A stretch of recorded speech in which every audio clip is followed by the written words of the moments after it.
From FAU this season so far, it's been their offensive ability and to put runs on the board. That's kind of their mantra. That's kind of where they go to. And that first game, you mentioned it, against FGCU, is pretty ugly. It was a 12-4 loss. They got hit pretty hard. Ryan Buckler with the loss, starting it off for the FAU Owls for that game. But this game is a whole different story. FAU coming off of a lot of good wins. And then as well, they're getting one of the best pitchers in the conference in Brian Booley to start it off for them. Yes, they are. Brian Booley starting off on the mound for FAU tonight. 11 appearances for the graduate righty so far this season. Has 3 saves on the season. We last saw him on March 21st against UTSA, where he pitched a little over an inning of work, allowing 1 walk, had 1 strikeout, and only 26 pitches thrown in that game. For FGCU, their starting pitcher tonight, I'm pulling up right now, it'll be freshman righty Reed Bymiller, the Tampa, Florida native. In 6 appearances so far this season, 1 save. Last saw him against USF back on March 24th, where he pitched 2 full innings, allowed 2 hits, 1 strikeout. So a solid pitching matchup. Hopefully it goes in FAU's favor tonight. As you said, Booley, arguably probably one of the better pitchers for sure in this conference, maybe even at the group of 5 level. Just a veteran righty, can come in, do damage control. I think it's good that FAU has him in the starting spot tonight. We'll see how deep John McCormick goes with this bullpen really tonight.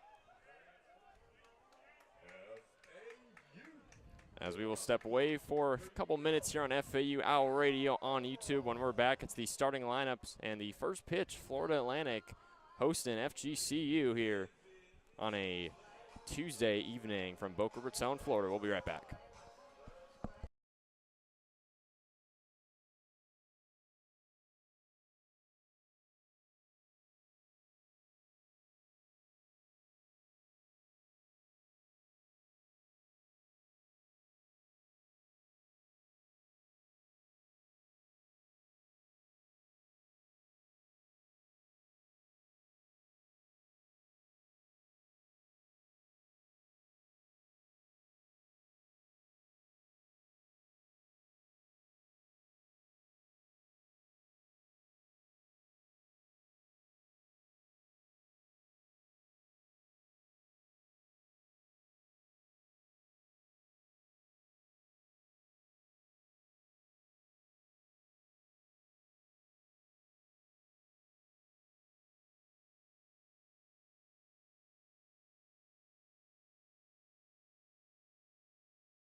And we're back here on FAU Owl Radio on YouTube. Nathan Korst joined alongside Wes Moore from FAU Baseball Stadium. Just about set to go here for first pitch between Florida Atlantic and FGCU. Owls and Eagles doing battle for the 2nd time this season. FAU looking for revenge after struggling against this FGCU team just about a month ago here in Boca Raton. And Wes, what does FAU need to do differently tonight? Obviously, the story last time was just the offensive output FGCU put out and just not enough execution on FAU side. So what do the Owls need to do differently tonight to hopefully not just second straight win and get some revenge against the in-state Eagles tonight? It all comes down to the bottom half of the lineup for the FAU Owls. I mean, that last game, their first half with Peraza, Martinez, Patton, all those guys, was hitting really well. I mean, they put up some hits, they scored some runs, but everything below that with Eli Small, TJ Gramsty, and Brando LaRue, and other guys that filled in for them and pinch hit, I mean, it was disastrous. Almost not even a single hit from those guys in the bottom of their lineup. So this game, they're not facing the same pitcher they faced last time, so it's a new face, so they'll have to get bat on ball early and start seeing those pitches. Definitely should be a fun game tonight, obviously, two Sunshine State opponents. As we're just about set to go here with the leadoff man, the second baseman, Wilfred Gonzalez, stepping into the box now, going up against FAU starting pitcher tonight, that being Brian Bully, as mentioned pregame, the graduate righty out of Dover, Florida, making his 12th appearance on the hill for the Owls this season, going up against Wilfred Gonzalez, batting .360 on the season, 139 total at-bats for him so far. And here's the first pitch of the game, Bully to Gonzalez, and his first pitch paints the black, first strike one to get us going. Wilfred Gonzalez, he's one of the best hitters on this lineup, the right-handed infielder junior, experienced veteran for the team. Bully, though, one pitch on the way, cut on and missed for strike two from Gonzalez. And also getting a little bit closer to home is Gonzalez. He's from Miami, Florida, his previous school, Seminole State, so definitely a little bit closer to home. So the count is 0-2 early on Gonzalez. No outs, nobody on. Here's the 0-2 pitch. And that's a big swing and a miss for strike three. A three-pitch strikeout for the starting man, Brian Bully, for his first K of the night. And that sets the leadoff man, Gonzalez, down here in the top of the first. And that's number 17 strikeouts on the year for Brian Bully. I mean, we mentioned it. Well, you'll hear it a lot on this broadcast. He's one of the premier arms in this league, so great to see him pitching for the Owls. Sophomore catcher sophomore DH for tonight, number 8, John Embry, digging in now. He has played and started in all 34 of the Eagles games this season, as he'll take the first pitch outside for ball number 1. Embry leads the Eagles in at-bats with 151, runs with 39, home runs with 12, and RBIs with 45. This guy is a complete package for FGCU. Here's the 1-0 pitch from Bully. And misses on the fastball up high, and the count is 2-0 on Embry. And he's only a sophomore, too. He's a catcher as well, the right-hander for the team. He's only going to get better, and you'd like to see him stay with the program this entire time, but the age that we're in, I mean, you never know. Bully, the 2-0 offering. This is outside, and the count is 3-0 on John Embry, who has yet to swing at a pitch given to him so far. Looking at John Embry in the first matchup between these two teams, was 3 for 5 with a run and 2 RBIs back on March 17th, right here in Boca. And there's the 3-0 pitch on the way. And it's a fastball that misses outside for ball number 4, so make that a 4-pitch walk for John Embry to put a runner aboard for the Eagles. One gone here, top of the first. I mean, Bully sometimes does struggle with walks in his outing. He's basically 500 with the walk to strikeout average, 8 walks for kind of a 9 walks. Kind of a mixed bag, if you will, as we'll have an early meeting at the mound between FAU's infield and Brian Bully. You know, John Embry is majoring in entrepreneurship.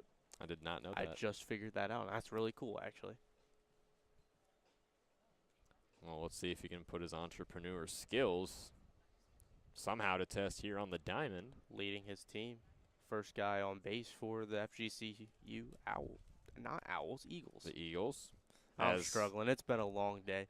It really has. As redshirt sophomore Javier Gorostola obviously awaiting the mound meeting, getting ready to step up into the batter's box.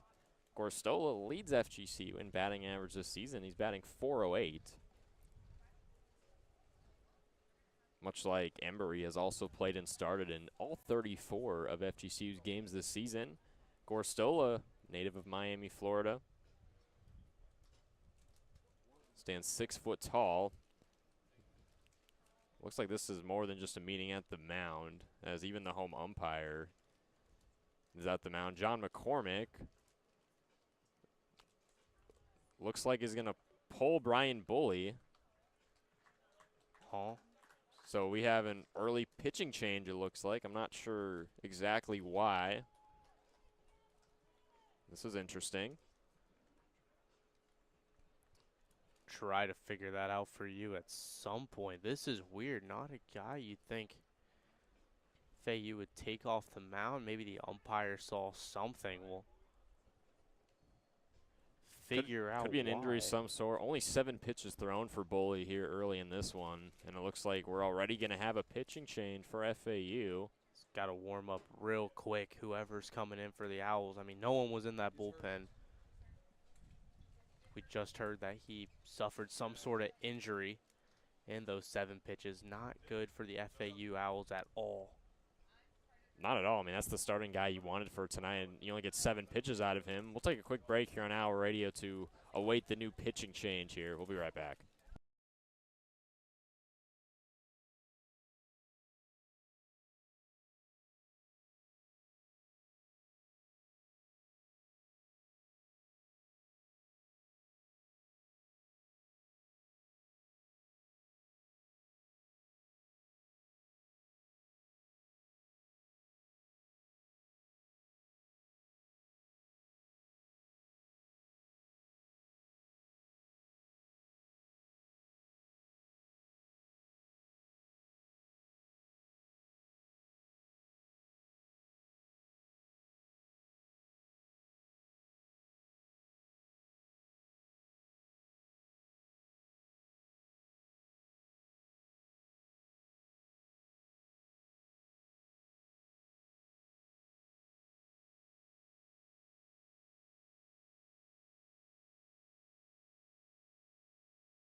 Welcome back to FAU Radio on YouTube. Nathan Korst joined alongside Wes Moore.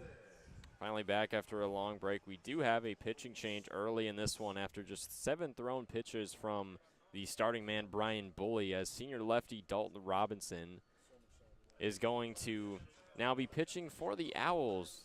The senior lefty from Castleberry, Florida, will make his 9th appearance on the mound this season. And we saw him just 2 days ago on the road against Memphis. Only threw 13 pitches against the Tigers, allowed 2 hits, 2 unearned runs in that game. Robinson, he's made 2 starts on the season. One of those was at Miami about a month ago. Obviously, Wes, you and I were on the call for that game when Robinson was the starting man on the mound. He's a hard-throwing lefty. I mean, he throws upwards of 85 miles per hour. He's a pretty good pitcher, honestly. Mainly just has short innings of work. Hasn't thrown more than 4 total innings. He got hit pretty hard against FIU in another start that he had, going 4 innings in that last work. But, of course, he's shown stuff that he can do. Obviously, he's coming out here after a really quick warm-up. Probably had no idea he was going to pitch. Probably was going to be the setup man after Bully had his 1 inning of work. And he's out here and probably firing to go, ready to go. I'd hope so. Obviously, as mentioned before, Bully only threw 7 pitches. We suspected to be some sort of injury on that front, as McCormick obviously pulled him quite early. Meanwhile, for Robinson, he will go up against redshirt sophomore Javier Gorostola. As we mentioned a few minutes ago, leads FGCU with a .408 batting average. Coming off of a good Game 3, the Eagles against Jacksonville this past weekend went 2 for 4, 2 runs, 2 homers in 1 game, by the way, and 4 RBIs for Gorostola against the Dolphins just up the East Coast.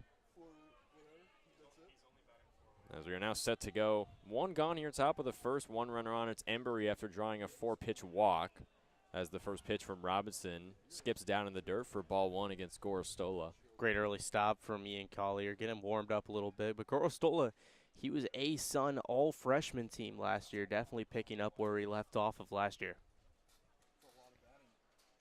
Having a great season for sure, batting .408 on the season. Here's the 1-0 pitch from Robinson. Big swing and a miss for strike 1 from the redshirt sophomore Gorostola. Blew that one right by him. Great pitch. 58 hits, 33 runs, 44 RBIs on the season for Javier. 12 doubles to tack onto that as well. Robinson rocks and fires the 1-1 pitch. This one chopped foul over the third base line. And the count is 1 ball, 2 strikes on Gorostola, with Embry still standing in at first after the 4-pitch walk. Evan Dempsey, the center fielder, waiting in the on-deck circle. Dempsey, another big playmaker in this FGCU lineup, the 2-way guy, pitches and hits, and he's very good at both, as the 1-2 from Robinson is foul tipped over the plate, and we'll do the 1-2 again. This is honestly great stuff for such a quick warm-up from Robinson. I mean, I like what he's throwing right now. He's switching it up a little bit with some off-speed and then mixing in a fastball here and there, but it's for the 4 pitches he's thrown, not bad.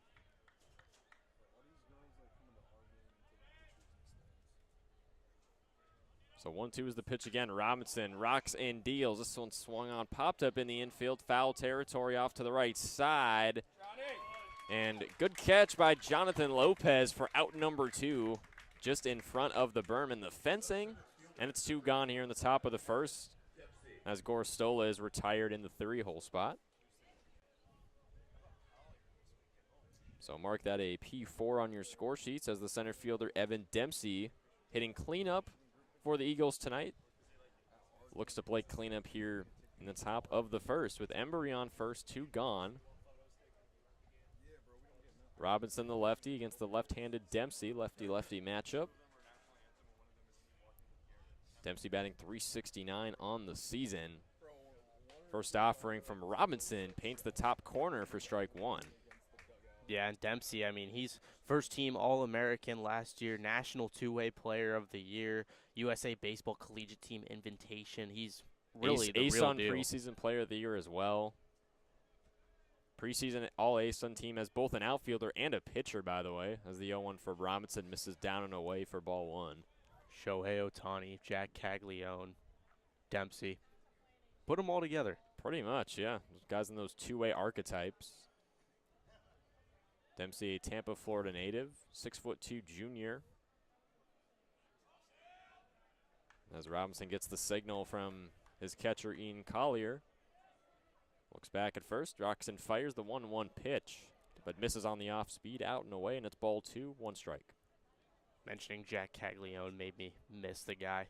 Loved watching him in his playing days at Florida. I mean, he hit nukes, and then on the other side, he was throwing nearly 100. Great player. Great to see him playing so well for Kansas City. 2-1 from Robinson, swinging a drive out into right field.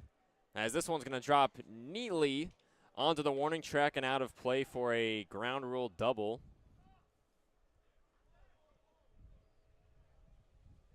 Hold on, got a stoppage of play here.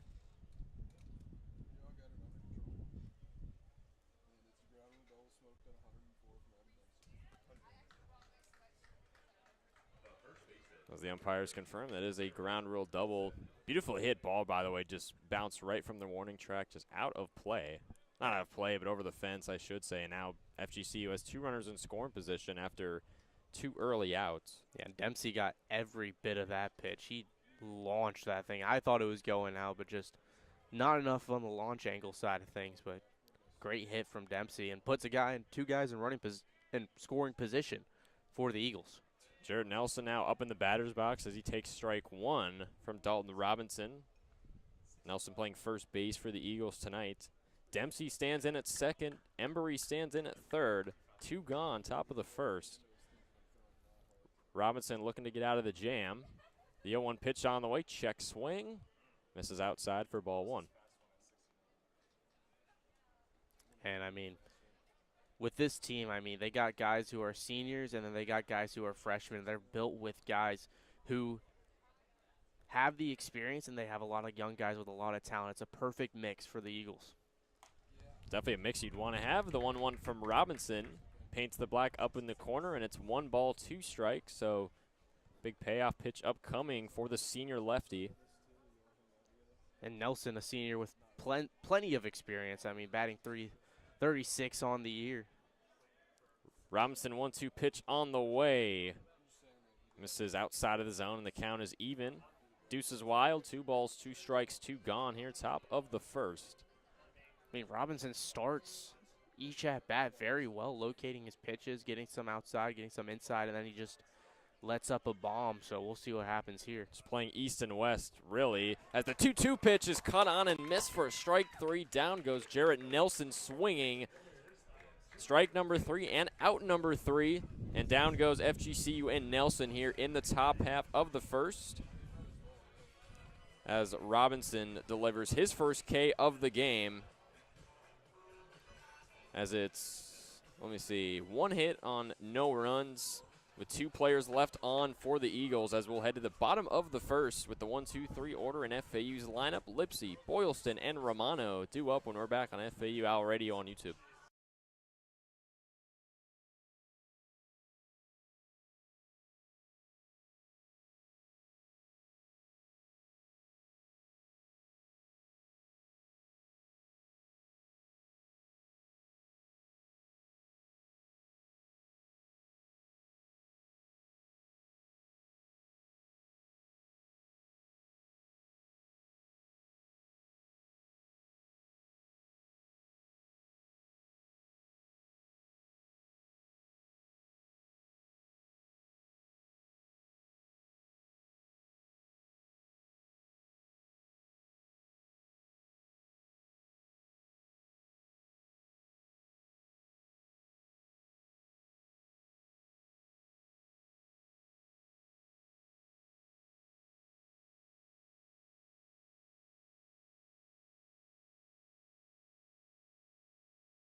Welcome back to FAU Owl Radio on YouTube. I'm Nathan Korst, and alongside me is Wes Moore as we head to the bottom of the first. The leadoff man, Marshall Lipsy, playing center field for FAU, getting ready to step in against a true freshman with Reed Bymiller, the true freshman righty, starting on the mound for the Eagles tonight. Tampa, Florida native, making his 7th appearance on the mound and first start of the season as his first offering to Lipsy as a fastball misses up out of the zone for ball 1. Yeah, he's a true freshman. Out of, you mentioned it, Tampa, Florida, standing at 5'11", 195 pounds. And he's faced this Florida Atlantic team before. He only pitched 1 innings in the win, but only gave up 2 hits, no runs. Pretty good outing for him. This 1-0 pitch misses out and away for ball number 2. But yeah, it's his first start of the season. As you said, pitched about an inning back in the win over FAU here at FAU Baseball Stadium back on March 17th. 2-0 pitch from Bymiller is fouled off to the screen, and we'll go at a 2-1. Yeah, and Bymiller's only given up 3 earned runs on the year so far, and of course that was against FIU, kind of garbage time against them, but still, I mean, pitched 4 innings against Bethune-Cookman, no runs given up, and that's really about it. Great pitcher. No runners on, no outs. The 2-1 pitch from Bymiller on the way. Misses down in the corner, and the count is 3-1 for Lipsy. He's got plenty of options here with nobody gone. And Marshall Lipsy, senior, from Longview, Texas. I mean, preseason AAC Player of the Year. Had a tough start to his season, but he's really started to turn it around quite nicely as the 3-1 pitch is lined into right field for a stand-up single for Marshall Lipsy to get a runner aboard for the Owls, just right in the gap as it rolls back to the warning track. Yeah, talk about getting things right back on track. I mean, first hit of the game for the first hitter for the Owls. That's exactly you want to see against a freshman. You want to make him uncomfortable and see his pitches put hits, put runs on the board. It's the key to the game I mentioned prior. So Lipsy now at first with the stand-up single. Kyle Boylston, the multi-sport athlete, getting ready to dig in against Bymiller now. Bymiller's going to check Lipsy at first. He dives back in safely. Boylston's got a busy week on his hands, obviously playing here tonight. Be interested to see what happens on Friday because obviously you got the football spring game, and then you got FAU baseball hosting Tulane for the first of a 3-game set. So we'll be interested to see whether Boylston plays in that game or if he plays over at Flagler Credit Union Stadium for the spring game as he takes strike 1. I think he'll play in this game. I'm going to take a wild guess. Spring game, if I had to meaningless guess, game yeah, versus most a likely, regular season game. Most likely he will be here at the baseball stadium on Friday.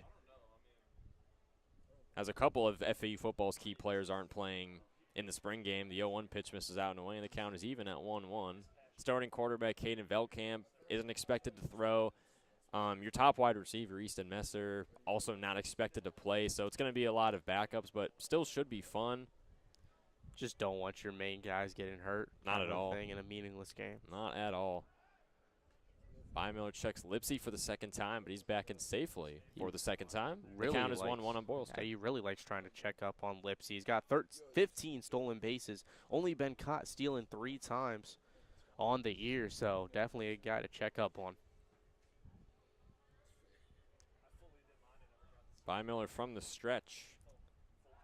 Checks Lipsy again. He's back in safely for the 3rd time now in this at-bat. The count's still 1-1 on Boylston. Bymiller, this guy watches film. Certainly has. He knows what kind of base runner Lipsy is. Just the kind of activity and havoc that he can create.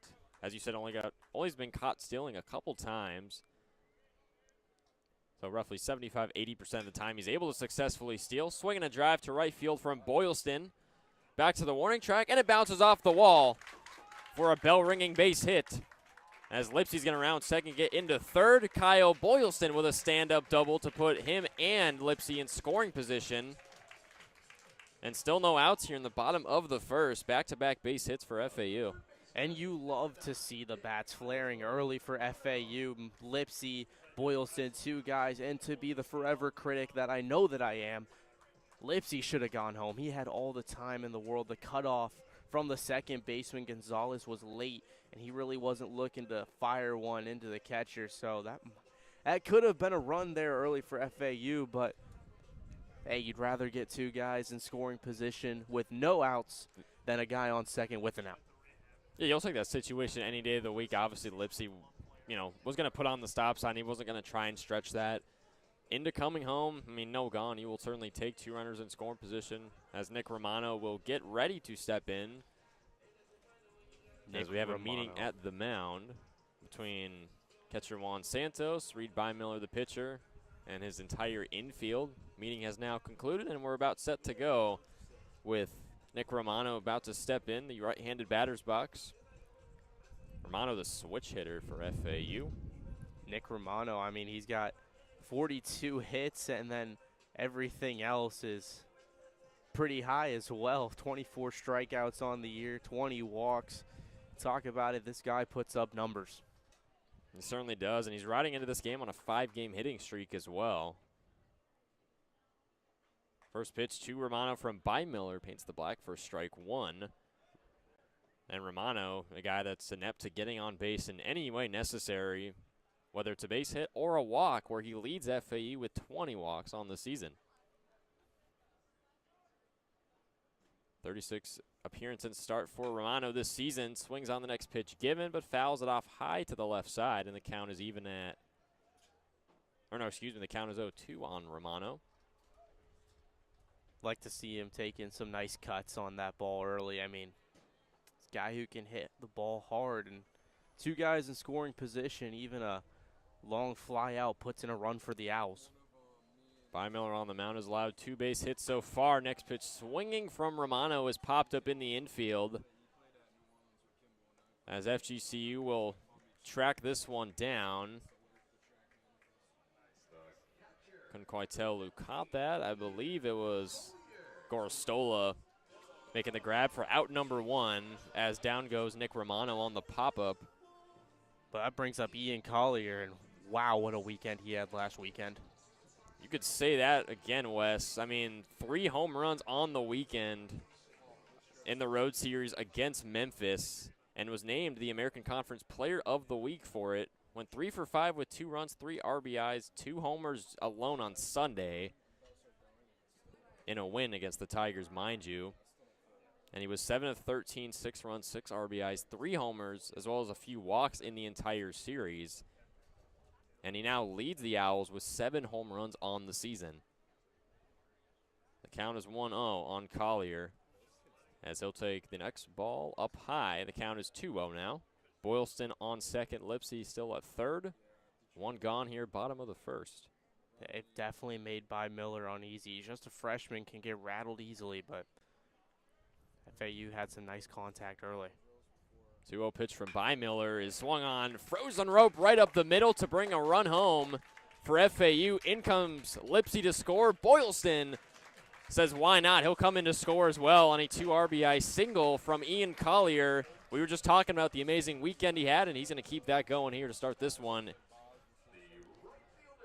I mean, bats stay hot. That's kind of what happens when you hit so well over the weekend. I mean, Ian Collier, so first time coming back up. Sorry to cut you off there, but that's a 2 RBI single. Yes, it is. So 3 base hits, now 2 runs in this game for the Owls. The FAU now jumps out to a 2-0 lead over FGCU. 1 gone here, bottom of the first, as Brett Patton steps up, takes strike 1 from Bymiller. Patton playing right field for FAU tonight, the junior from Manasquan, New Jersey, playing in his 29th game and start this season. Struggled in Sunday's game against Memphis, 1 for 5. Did have a run, as he'll foul the 0-1 pitch off to the left side, and the count is 0-2. And he's kind of a streaky guy. I mean, he likes to hit as much as he likes to strike out. He's got 29 hits and 27 strikeouts. So you kind of don't know exactly what you're going to get from the guy from day to day, but when he's on, he's definitely hitting hard. So Patton's at the disc. John Martinez in the on-deck circle. Martinez definitely a guy you want to see the diamond. Next pitch is swung on. Chopped just down the first base line. It stays foul, and we'll go again at an 0-2 on Brett Patton, with Collier standing in at first.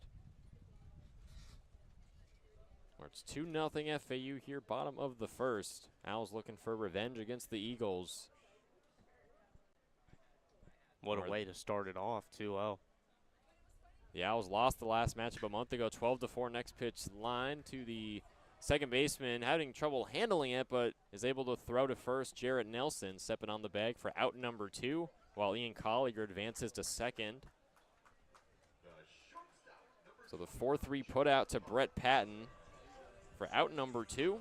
Collier now standing in at second as John Martinez, the shortstop, digs in now. That John Martinez, I mean, what a stretch he had earlier this season. He's cooled off a little bit, not too much though, but it's another guy that you can trust to drive in runs. Takes the first pitch up high, and it's a called strike 1 on Martinez. Collier in scoring position at second. Martinez leading FAU with 43 hits, 8 doubles, and 25 RBIs on the season. He's played and started in every single one of FAU's games as well. Next pitch, swinging a drive out into left field. You can kiss that one goodbye. John Martinez with a no-doubter right off of the bat. A 2-run homer. Touch 'em all, John. And it's 4-0 FAU here, bottom of the first, Wes. You just said it, a no-doubter. That ball was absolutely smoked off the bat of John Martinez. That's his 3rd home run on the year, but holy smokes, that thing was blistered. Yeah, couldn't really said it better myself, Wes. 4-0 FAU now, no doubter from Martinez. That all brings another 2 runs home. It's 4-0 FAU. Eli Small digs in now.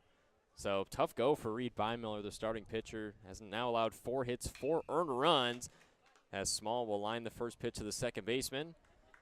Gonzalez throws over to Nelson for the 4-3 put out for out number 3.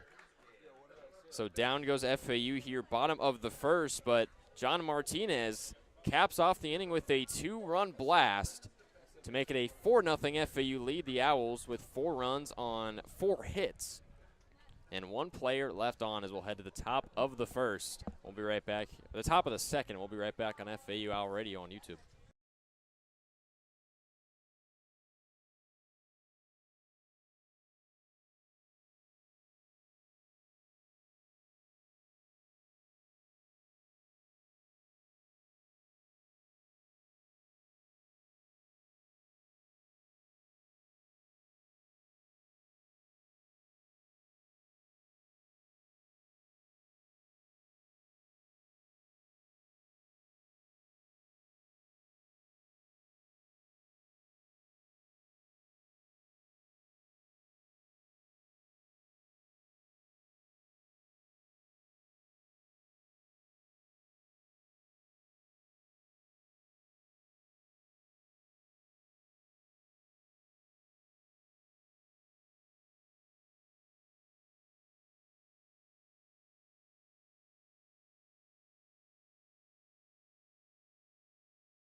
And we're back on FAU Owl Radio on YouTube. Nathan Korst joined alongside Wes Moore. Top half of the second, FAU hosting FGCU for a marquee midweek matchup. And the Owls have jumped out to a 4-0 lead here after just 1 inning of work. As the first pitch from Robinson to Caden Hesmeyer finds the zone for strike 1.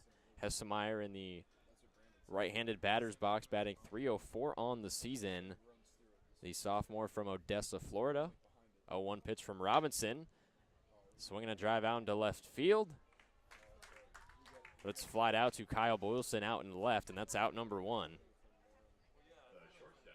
So down goes Hesmeyer on the F7 as the shortstop Tyler Herb now digs in. Herb batting in the 7-hole spot here tonight. What a bottom of half of the first it was for FAU. 4 runs on 4 hits, including a 2-run blast from John Martinez out into left. It's a dream inning for the FAU Owls. Really was. First offering to Herb, paints the black, strike 1 from Robinson. And Herb's a sophomore. He's one of the younger guys on the team from Mount Dora, Florida. Playing well. I mean, picking off basically where he came. Basically how he finished the year last year. He played 54 games, started 38 total for the FGCU Eagles, and starting a whole lot of games this year too. Dalton Robinson still on the mound for his second inning of work. The count 1-1 on Herb. Nobody on, 1 gone. As Robinson will deal the 1-1 offering. This is down and away for ball 2. Robinson has allowed 1 hit. Also has a strikeout so far on the day. And almost 20 pitches thrown tonight. Obviously relieved Brian Bully after he threw just 7 pitches. Was supposed to start. 2-1 from Robinson. Check swing. Pitch misses out and away, and it's 3 balls, 1 strike on Tyler Herb with Jeremy Comer waiting in the on-deck circle. And the thing with Robinson now is you've got that 4-run lead, so you can just protect. I mean, you don't have to pitch the perfect pitch every single time. It just gives a relief of stress for the guy who's just thrown into the game. As the 3-1 misses out and away for ball number 4, so Tyler Herb draws a 1-out walk to put a runner aboard. And now Jeremy Comer will dig in with 1 gone.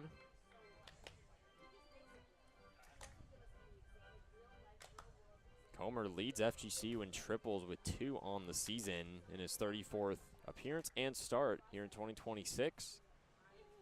Comer has mightily struggled as of recent, just 0 for 12 in his last 3 outings. As he'll take the first pitch from Robinson out and away for ball 1.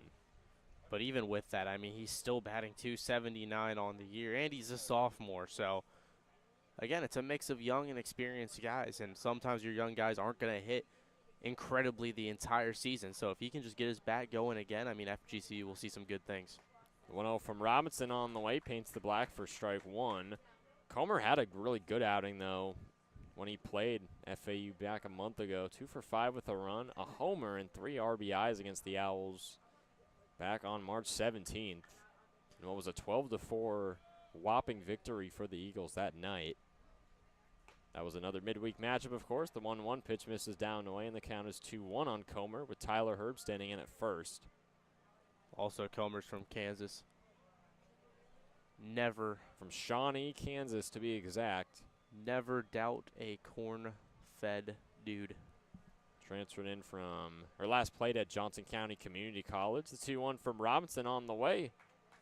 Finds the zone for strike 2. So the count even for Jeremy Comer with the freshman catcher Juan Santos awaiting in the on-deck circle.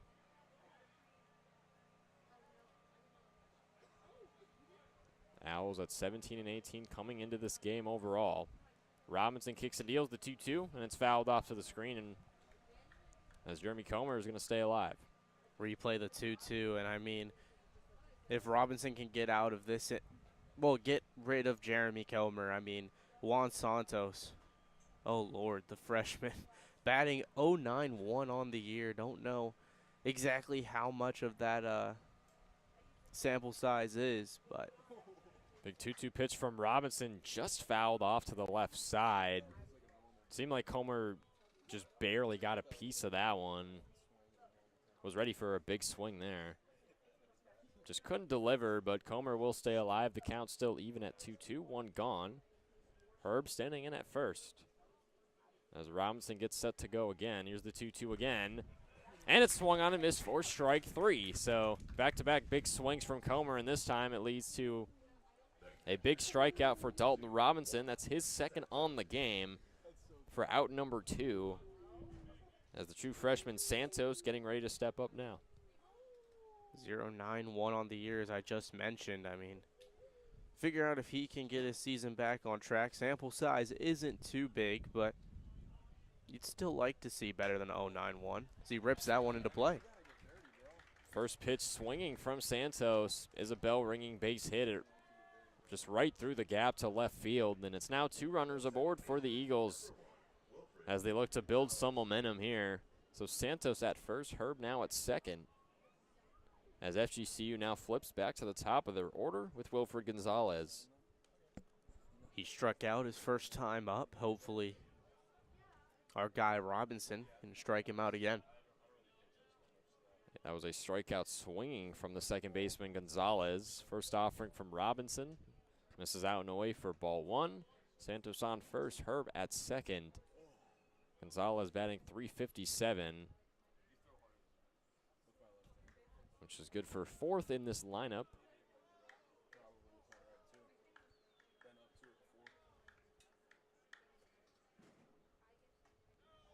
1-0 pitch on the way, misses out and away, and the count is 2-0 as Robinson just looking to try and get out of this inning. A little bit of early pressure in the second inning. Got guys on first and second, Santos and Herb, but not too blood pressure rising yet.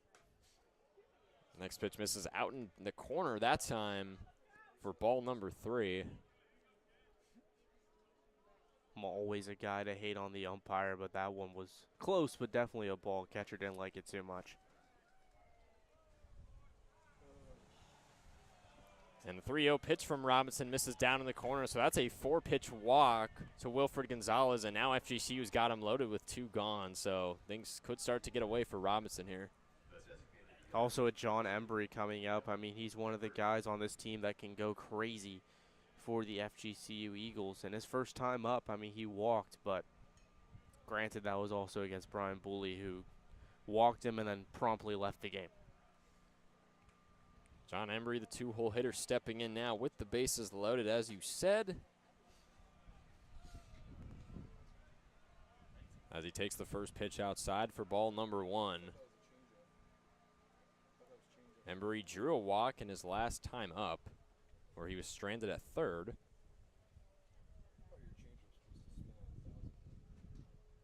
As we'll now have a meeting at the mound, trying to calm Dalton Robinson down with the bases loaded, of course. As Hunter Cooley, who is FAU's pitching coach, going out to the mound, along with catcher Ian Collier. It's Gonzalez standing in at first, Santos at second, Herb at third.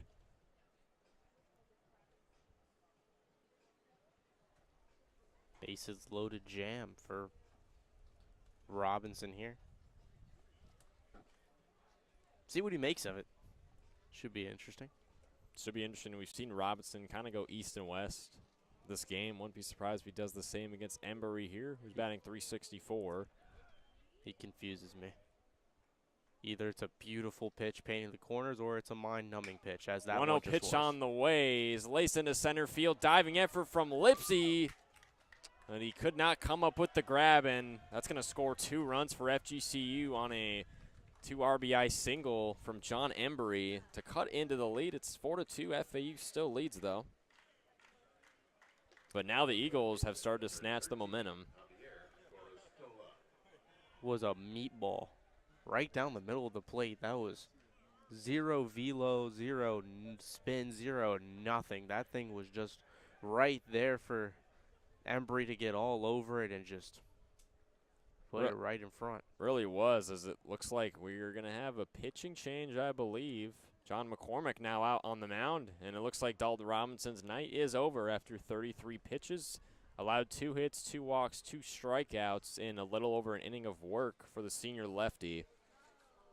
So you can close the book on Dalton Robinson. We'll see who comes out next. We'll be right back on FAU Owl Radio to await the pitching change. It's 4-2 FAU, top half of the second. We'll be right back.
Welcome you back to FAU Hour Radio. Nathan Korst joined alongside Wes Moore.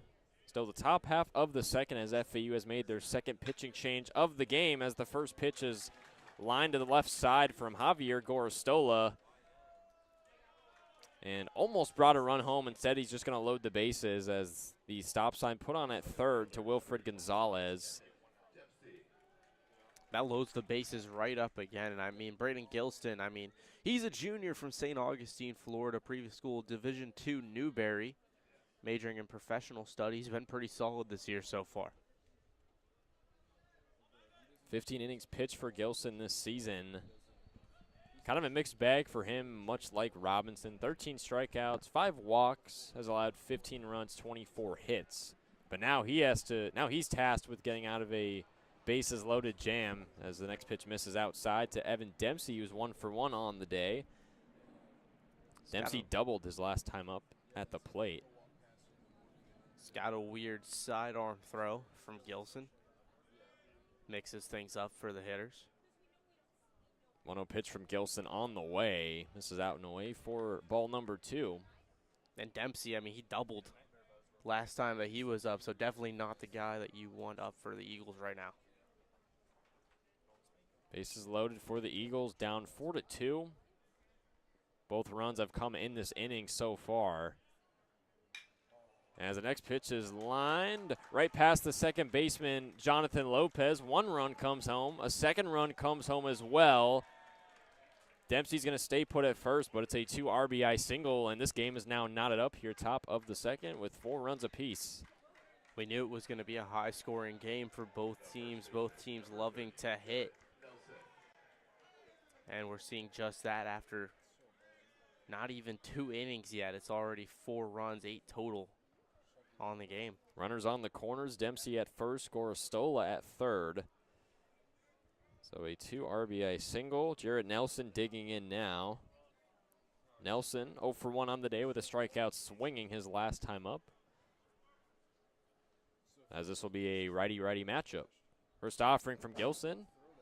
Fouled off, I would say to the screen, but sounded like it hit metal. But the count is 0-1 on Nelson. 2 runners on the corners. Hit the backstop, saving the fans' lives, even though the net would do the same thing, but gotta say it. So we're tied 4-4. FGCU is close to having batted around. Next pitch swung on, grounded right up the middle, and that's going to bring the go-ahead run home as Javier Gorostola pretty much just jogs into home plate, and that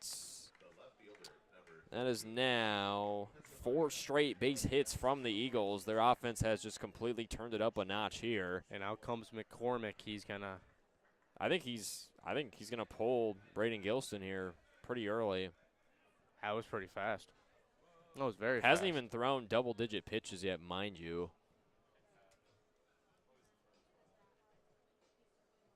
So, yeah, Braden Gilston's going to get pulled here after just 6 pitches thrown. That's unbelievable. He allowed 3 hits, 1 earned run. Looks like this could be a long night, at least for FAU's bullpen. In a game where your starting man, Brian Bully, got pulled after 7 pitches, seemingly because of an injury. So, it seems like the worst could get worse, at least on that front, as FGCU now leads this thing 5-4. After a 2 RBI single from one RBI single from Jarrett Nelson.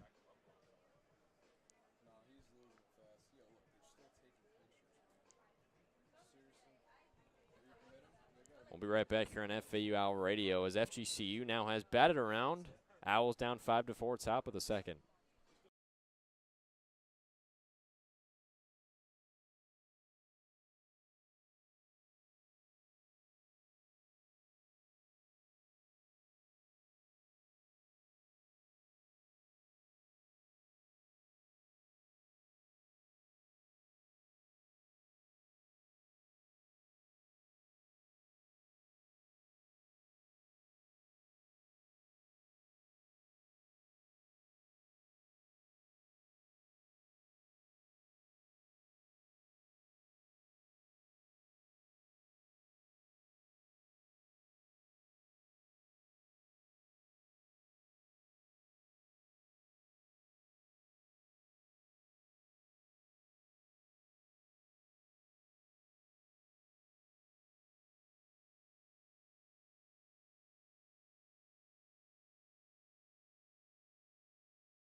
Hey, Pentalon.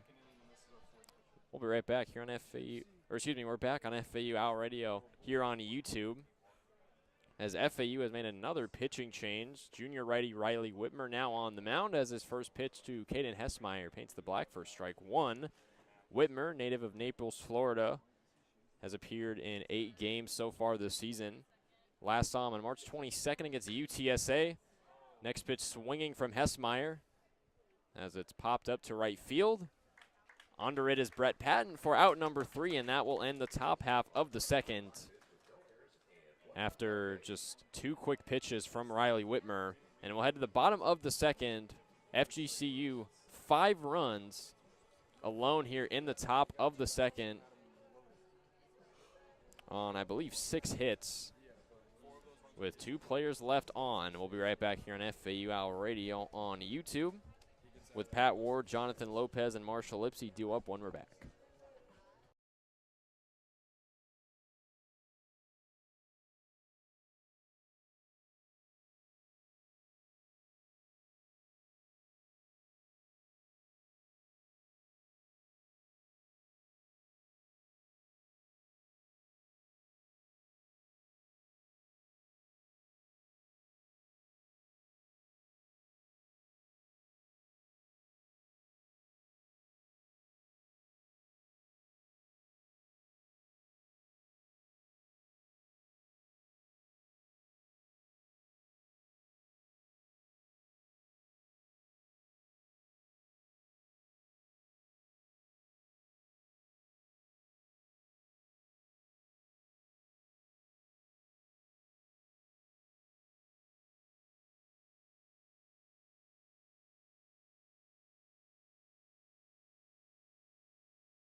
Welcome back to FAU Owl Radio on YouTube. Nathan Korst joined alongside Wes Moore. Bottom of the second now between FAU and FGCU.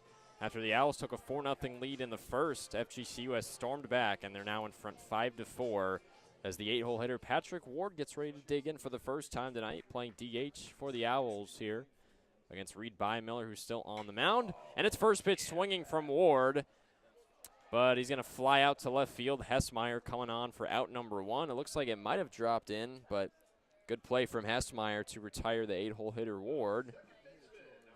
Yeah, that was a pitch that was ripped right there into left center field, but that was a great jump by Hessmeyer. Just reading the ball right when it came off the bat, he was there to make the play. So Jonathan Lopez now digs in the 9-hole spot, batting .333 on the season, hitting second base. As he'll swing on the first pitch given to him as it's chopped down the first base line. Picked up by Nelson. He's going to step on the bag, and that's already 2 gone here in the bottom of the second on an unassisted ground out to first. Now check that. They're going to say it was foul, so Lopez will actually step back in. Check that. Interesting. That was very close, I got to say. I thought that was picked up just inside the line, but umpire has the best view on the field, so I'm just going to trust him on that. So the count is now 0-1 as the next pitch misses downstairs for ball number 1. Even count on Lopez. Thought that was going to be 2 very quick FAU batters retired in this bottom of the second inning. Certainly seemed like it. 11 appearances, 5 starts for Lopez on the season as he takes strike 2 up in the corner. Good pitch from Bymiller. Good control, and the count is now 1-2.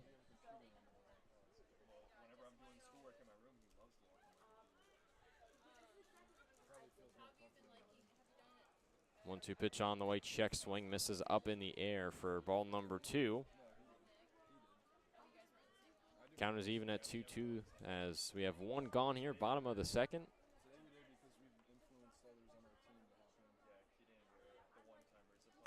2-2 pitch from Bymiller is lined right to first base as Nelson will flip it back to Bymiller, who steps on the bag, and that's out number 2. Yeah, those are 2 pitches that were hit very hard, but great defensive plays. Nelson there, the second one.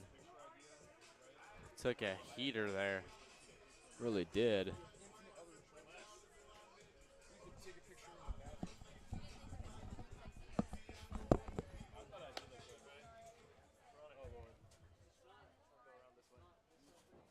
As Marshall Lipsy will dig in now against Bymiller, the leadoff hitter, and he's going to be hit down in the leg on the very first pitch on a hit-by-pitch. So it's a runner aboard for FAU now.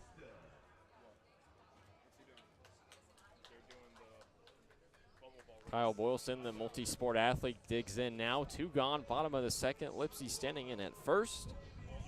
Boylston doubled and scored his last time up.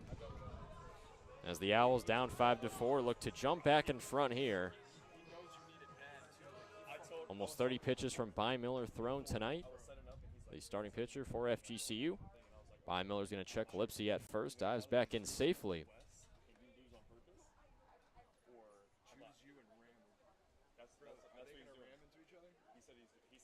28th appearance of the season for Boylston, 22nd start.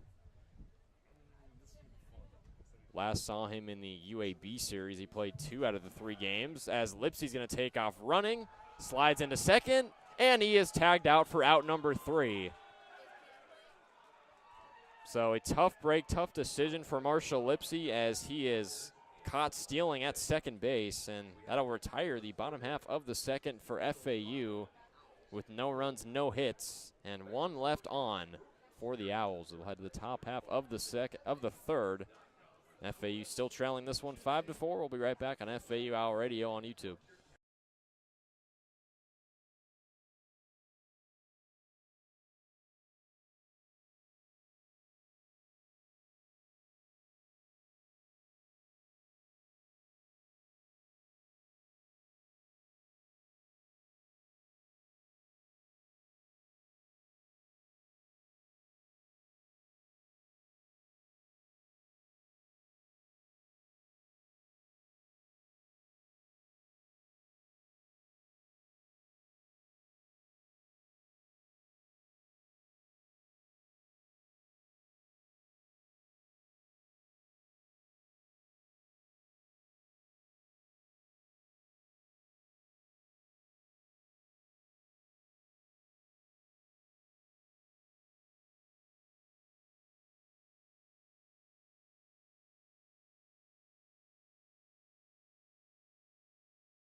And we're back on FAU Owl Radio on YouTube. Nathan Korst. Wes Moore currently not on the broadcast as he will be participating in some fan festivities here in the 3rd inning as we head to the top of the 3rd.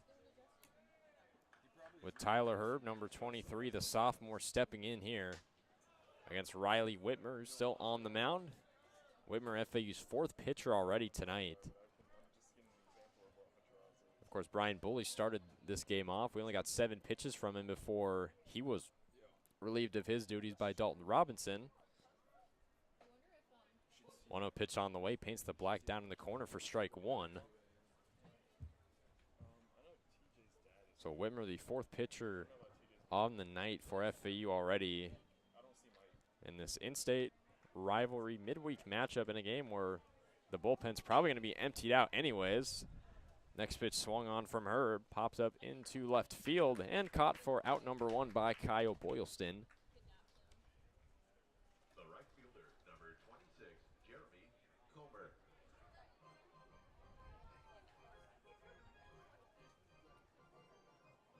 Jeremy Comer, the right fielder, now digging in the 8-hole spot. No runners on, one gone. Comer 0 for 1 on the day. Struck out swinging his last time up. First offering from Riley Whitmer. This is down in the corner. That's ball one.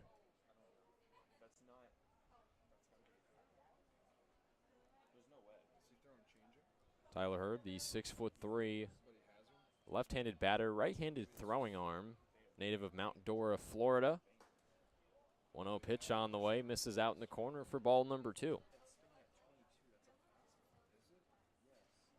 Hurd went 1 of 4 with a run and a double against FAU back here in Boca a month ago. So not too shabby of a performance from the sophomore, as he'll take ball number 3 downstairs. Count is 3-0 on Comer.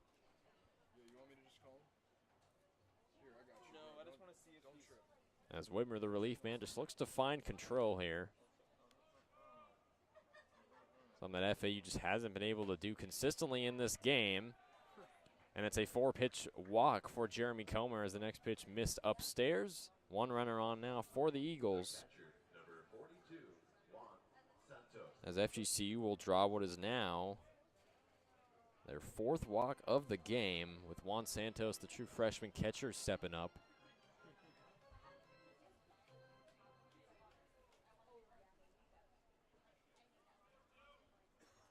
We saw things get away from FAU in the last matchup a month ago. Owls will try to prevent the same thing happening today.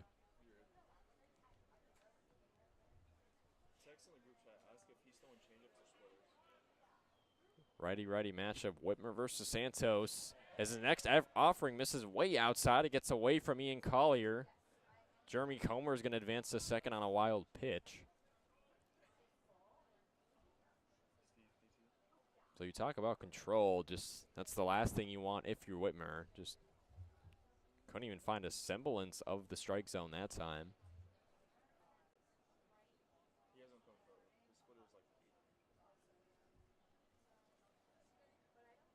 As we'll now have a meeting at the mound between Riley Whitmer and Ian Collier. Whitmer coming off of the wild pitch. Collier obviously just couldn't reel it in.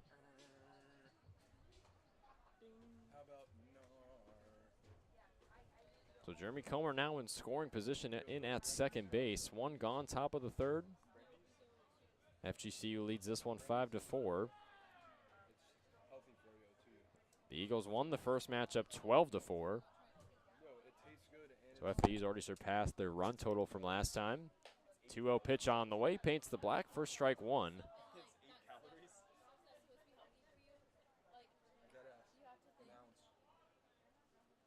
So pitch number 10 coming for Riley Whitmer. 7.2 innings of work on the season. 9 walks to just 4 strikeouts from Whitmer. As the 2-1 is popped up in the air back to left field. Back going is Kyle Boylston. He makes the grab, as he's going to throw over to Romano at third to put the stop sign on Jeremy Comer, as he thought about taking off and running, but he will stay put. And it's now 2 gone here, top of the 3rd. Wilfred Gonzalez in the leadoff spot now, stepping back up to the dish.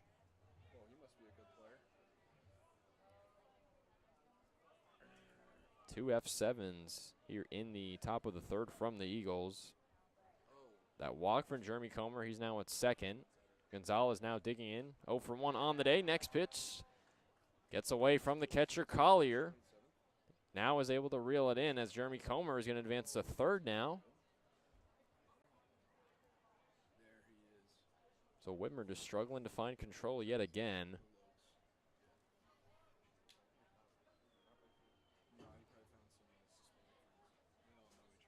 As this one will also be ruled as a wild pitch. So that's 2 now here in this inning for Riley Whitmer. Comer at 3rd in scoring position and up against Gonzalez, as Gonzalez will swing on the next pitch given. And it's popped up in the infield, where Eli Small will charge on it for out number 3 on a P3 putout. So no runs, no hits, and 1 player left on for the Eagles, as FAU gets out of the inning, keeps this a 5-4 ball game, heading to the bottom of the 3rd. Where for Florida Atlantic, it'll be Kyle Boylston, Nick Romano, and Ian Colley. You're due up when we're back on FAU Owl Radio on YouTube.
And welcome back to FAU Owl Radio on YouTube. I'm Nathan Korst. Happy to have you with us here on a beautiful Tuesday evening. Perfect weather for some baseball here in Boca Raton, Florida. We head to the bottom of the third. FAU trailing this one 5-4 with the two-hole hitter Kyle Boylston now up at the dish for the Owls. Reed Bymiller still on the mound for the Eagles as he gets set for his third inning of work tonight. First pitch from Boylston shows a check swing, but the pitch missed outside for ball number 1. 4 hits, 4 earned runs allowed from Bymiller tonight, as well as 1 home run. That home run that we got earlier from John Martinez that brought 2 runs home. As the 1-0 misses well out and away, and the count is 2-0 on Boylston.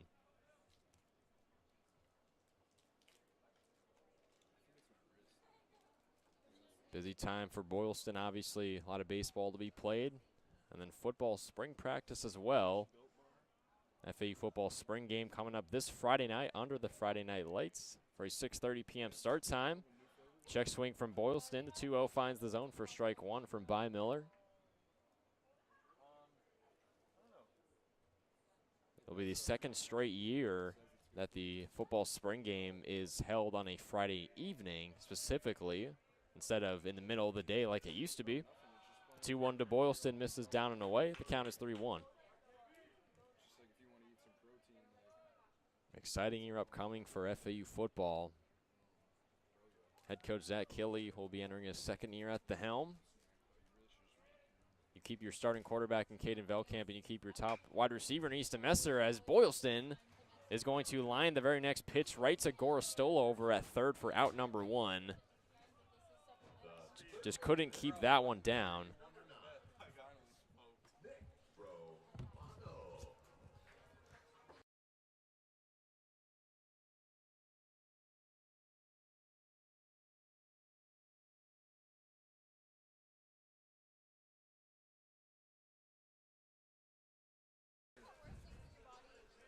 Nick Romano now digs in with 1 gone, bottom of the third, after Boylston lined out to third.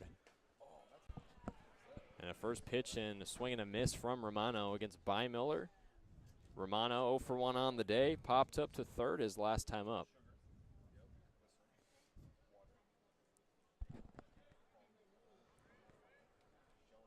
As Wes, my partner, now back on the broadcast after participating in some fan festivities. The 0-1 pitch finds the zone for strike 1, or strike 2 to Romano. He's 0 for 1 on the day. Guy, senior, Boca Raton, everything you could want from an FAU player.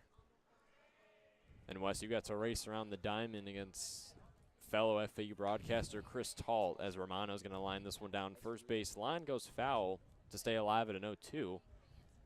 And Wes, who won that race, by the way? Got smoked by Chris. I'm old and out of shape. Normal kind of stuff. Maybe the video will go up on Owl Radio. Those Instagram. legs were trying.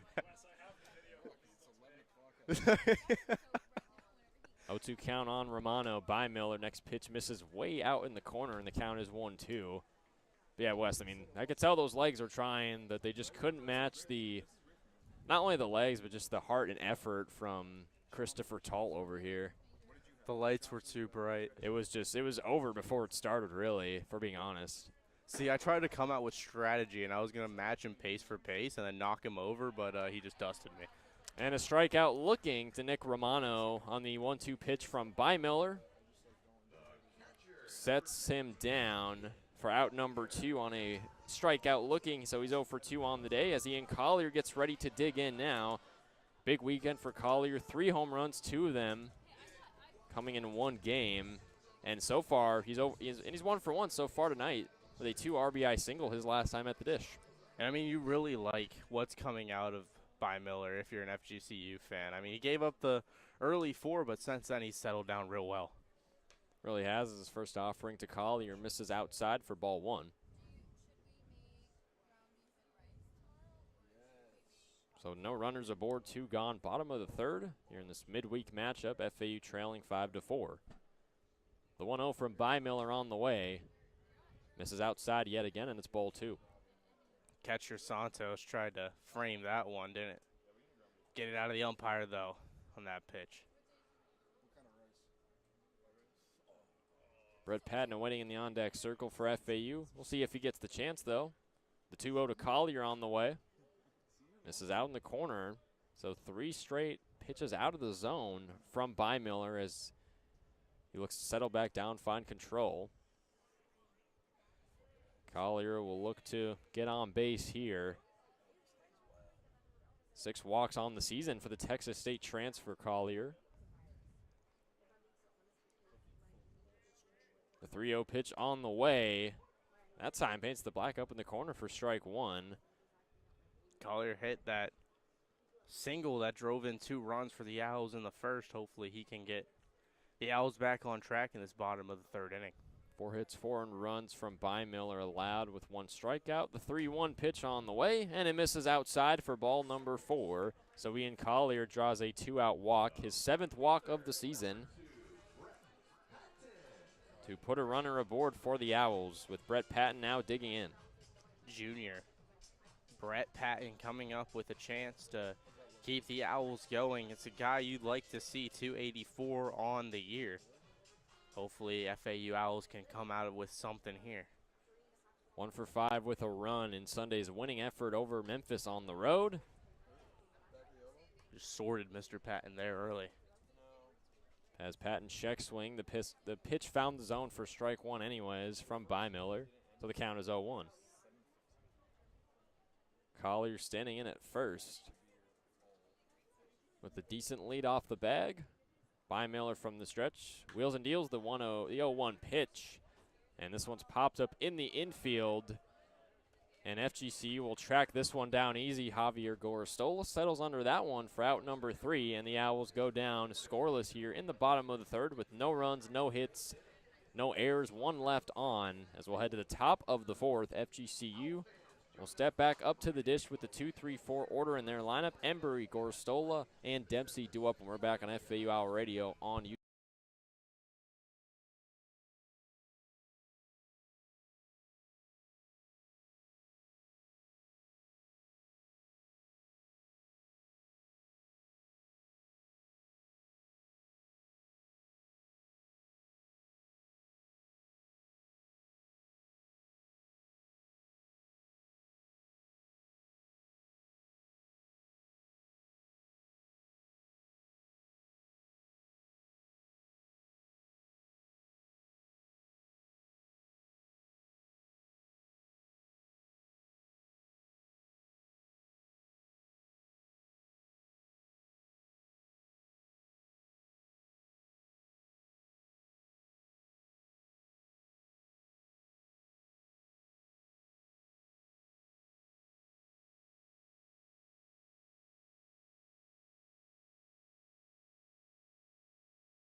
Welcome back to another beautiful Boca Raton night here at FAU Baseball Stadium on Owl Radio Westmore alongside Nathan Korst.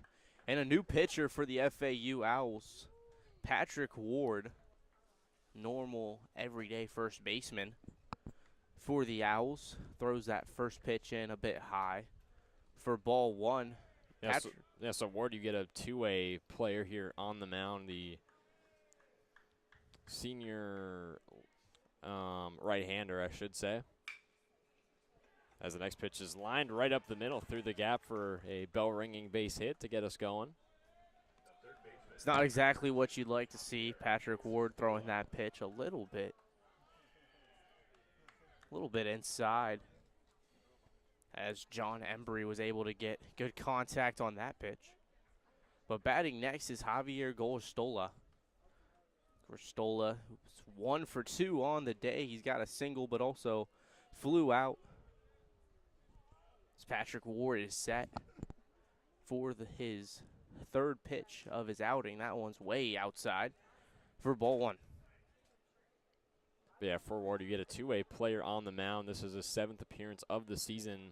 We saw him just 2 days ago, pitched a little over an inning with a walk and a strikeout in 19 pitches thrown. Threw that next pitch in low for ball two. 7th appearance, but 4.2 innings pitched. Gave up 4 hits, 2 earned runs. That's good for a 3.86 ERA. It's only hit 1 batter as well.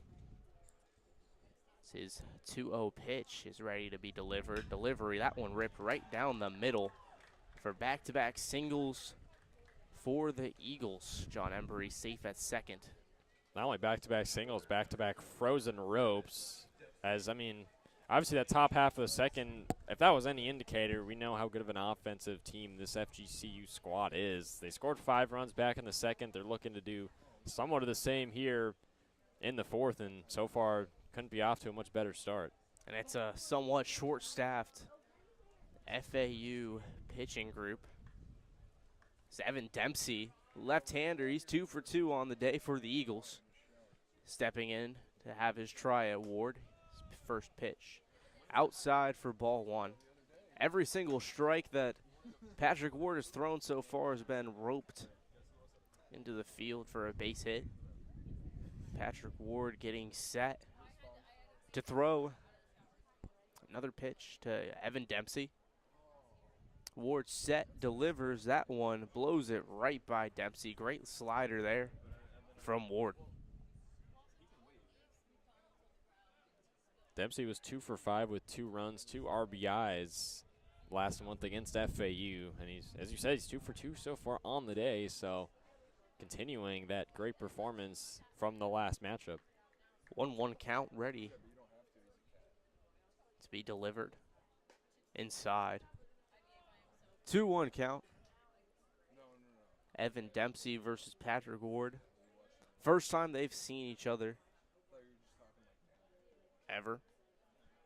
And talking about Ward, I mean, it's good to see him back and playing this season. Obviously, he missed a good chunk of last season after having a lower body injuries that he suffered against Wichita State on a home run celebration, as the next pitch is popped up out of play to the left side, and the count is even at 2-2. Van couldn't make the catch.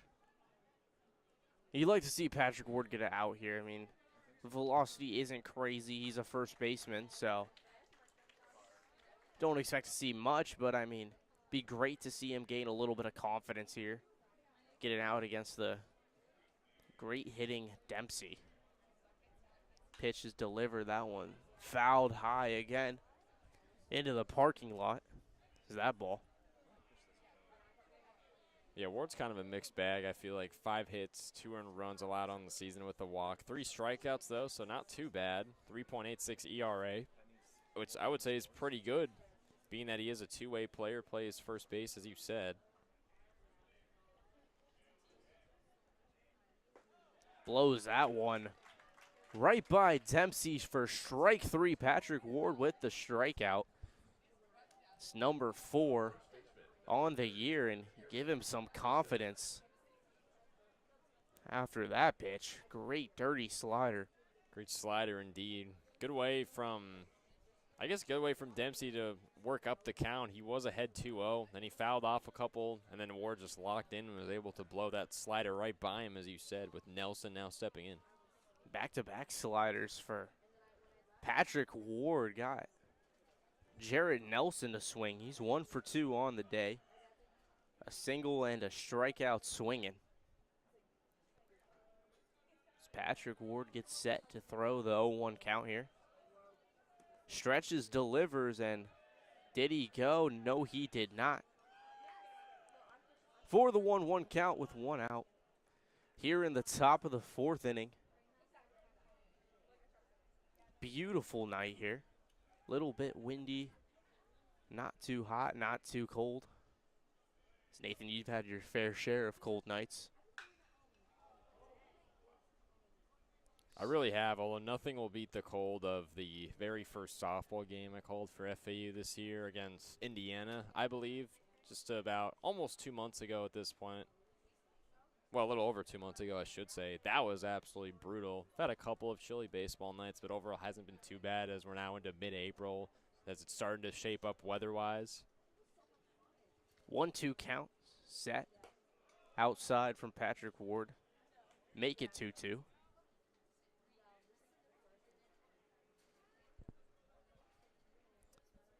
The senior, Jarrett Nelson in the box, trying to make something.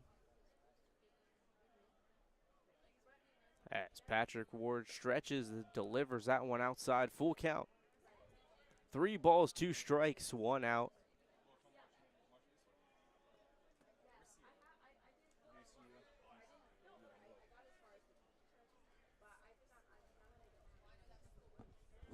Nelson set.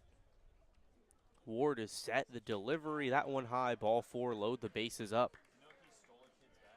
And Patrick Ward's got an early jam here. No sign of anyone coming out of the FAU dugout yet. They're going to let him pitch. And that brings up Caden Hessmeyer. He's 0 for 2 on the day. One of 3 guys in this order for the FGCU Eagles under 300. Under 300, but 31 hits on the season. Not too shabby for him. Which, I mean, and for Ward, this is a really tough situation right here. This first pitch is right to Romano. Romano's got it and gets the double play. And out of the Owl Radio, Wes Moore alongside Nathan Korst will be back with you for the bottom of the 4th inning.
Welcome back for the bottom of the fourth inning here in Paradise. Leading off for the FAU Owls, John Martinez, already a home run on the day.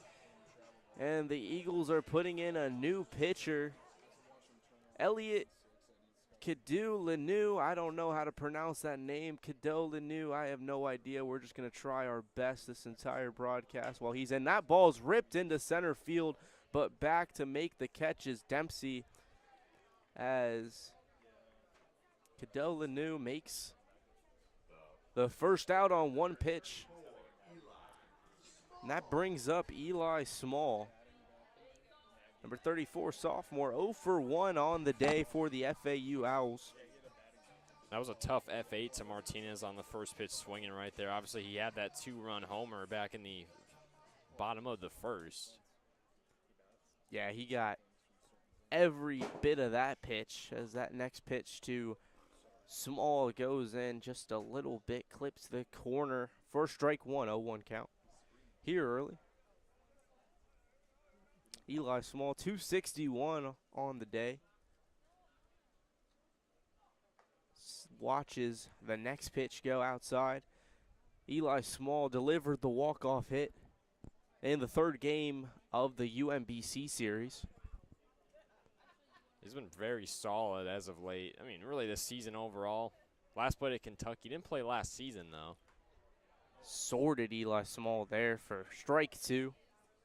Nasty stuff from Elliot Cadeau-Lenu.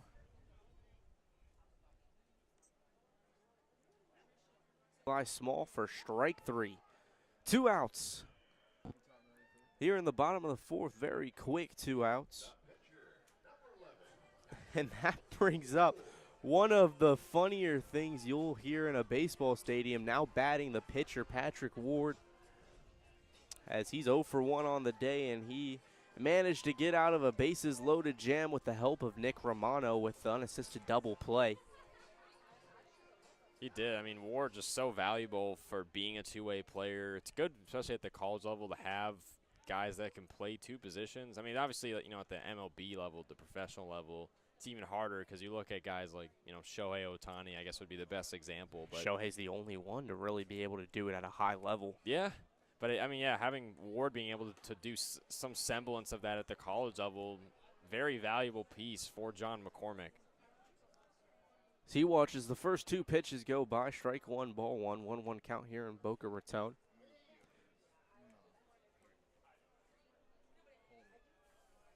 Next pitch coming in, that one is skied very, very high and out of play. Right onto the right field berm. I believe that's the first pitch that's hit the berm tonight. Fans get a souvenir early. Patrick Ward, the senior, right-handed hitter,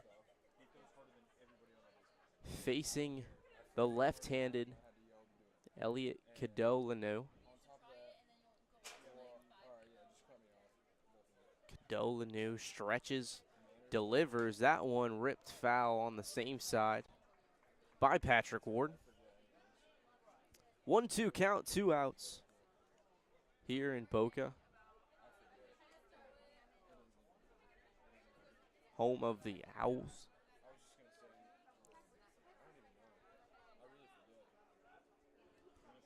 Next pitch is in. That one hit deep into center field, but there is Dempsey to make the grab. Elliot Cadeau-Lenu gets out of the bottom of the fourth inning without any further damage here on FAU Owl Radio.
And we're back. Westmore and Nathan Korst for the 5th inning of baseball. FAU Owls trail the FGCU Eagles 5-4. Patrick Ward getting set for his 2nd inning of work, facing 7-hole hitter Tyler Herb. The sophomore 0 for 1 on the day. He walked and flew out to left field. First pitch in, outside ball, 1-0 count.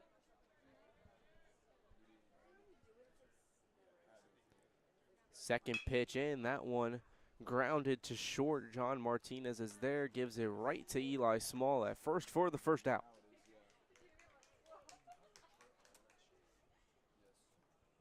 The right fielder, number 26, Jeremy Comer. And that brings up Jeremy Comer for the FGCU Eagles. He struck out and he walked.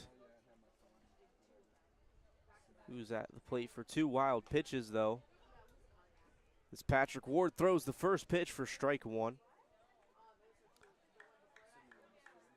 Patrick Ward really settling in now for a position player to start throwing strikes as early as he is. That's really impressive. Patrick Ward, that pitch inside, almost hits Comer, the left-handed hitter on the first base side.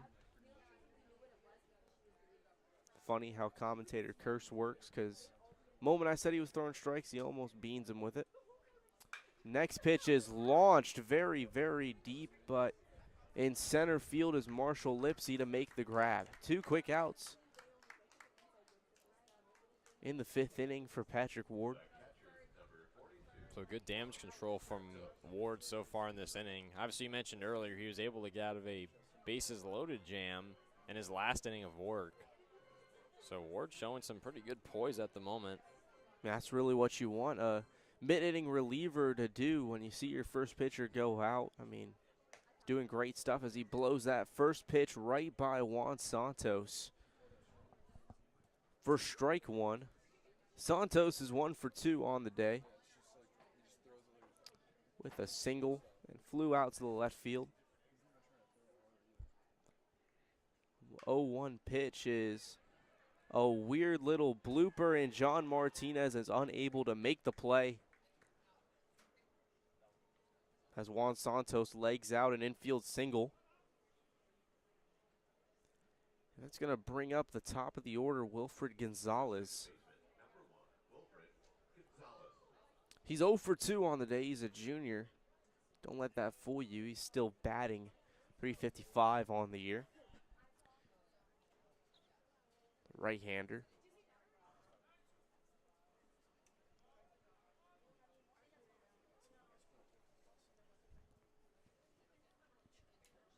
Patrick Ward set for the first pitch of the at-bat. Delivers that one outside for ball 1. 1-0 count. 2 outs in the top of the 5th inning.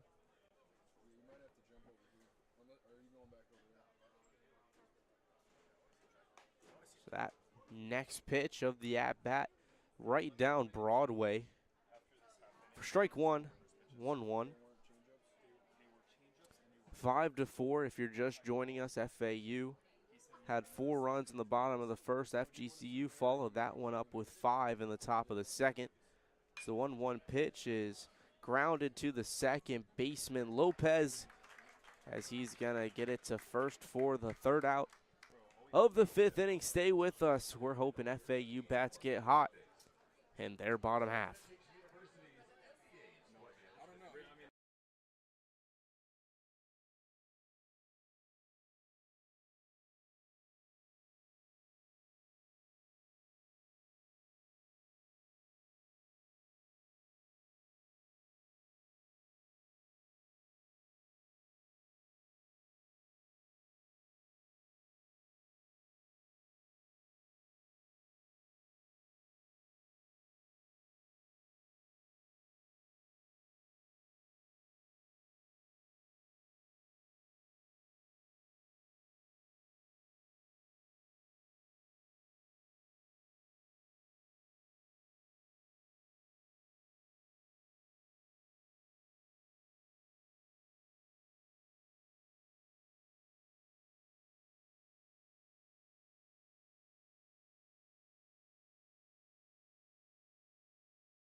Welcome back to Tuesday Night Baseball here on FAU Owl Radio. Jonathan Lopez up to bat for the Owls, trying to come back from a one-run deficit. FGCU is up 5-4, bottom of the 5th inning. First pitch is in outside from Elliot Cadeau-Lanoux.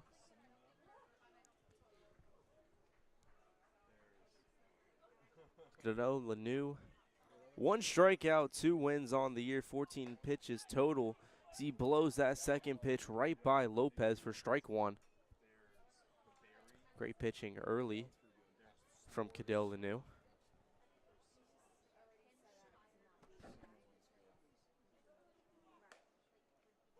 1-1 pitch is in for strike 2. 1-2 count, no outs, bottom of the 5th inning.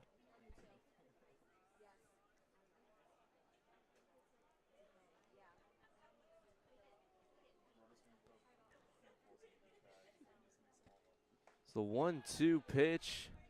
Check swing from Lopez. He did not go, says the third base umpire, Jairo Martinez.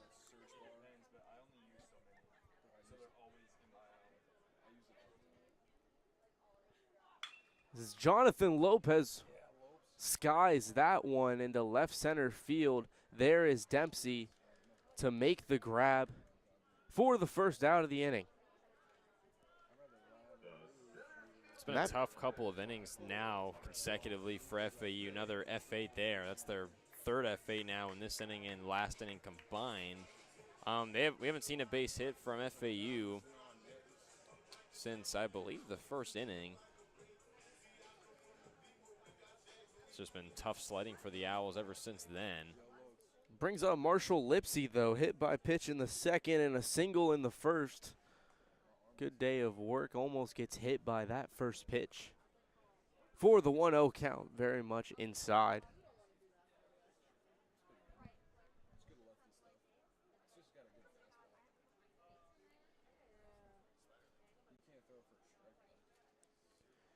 Cadeau-Lanoux puts that one in low. 2 straight balls from the pitcher. Left-handed. Facing left-handed Marshall Lipsy. 286 on the year. That pitch outside, wild pitch, goes away from the catcher Santos. 4-3, 3-0 count, 1 out. Marshall Lipsy with another chance to get on base.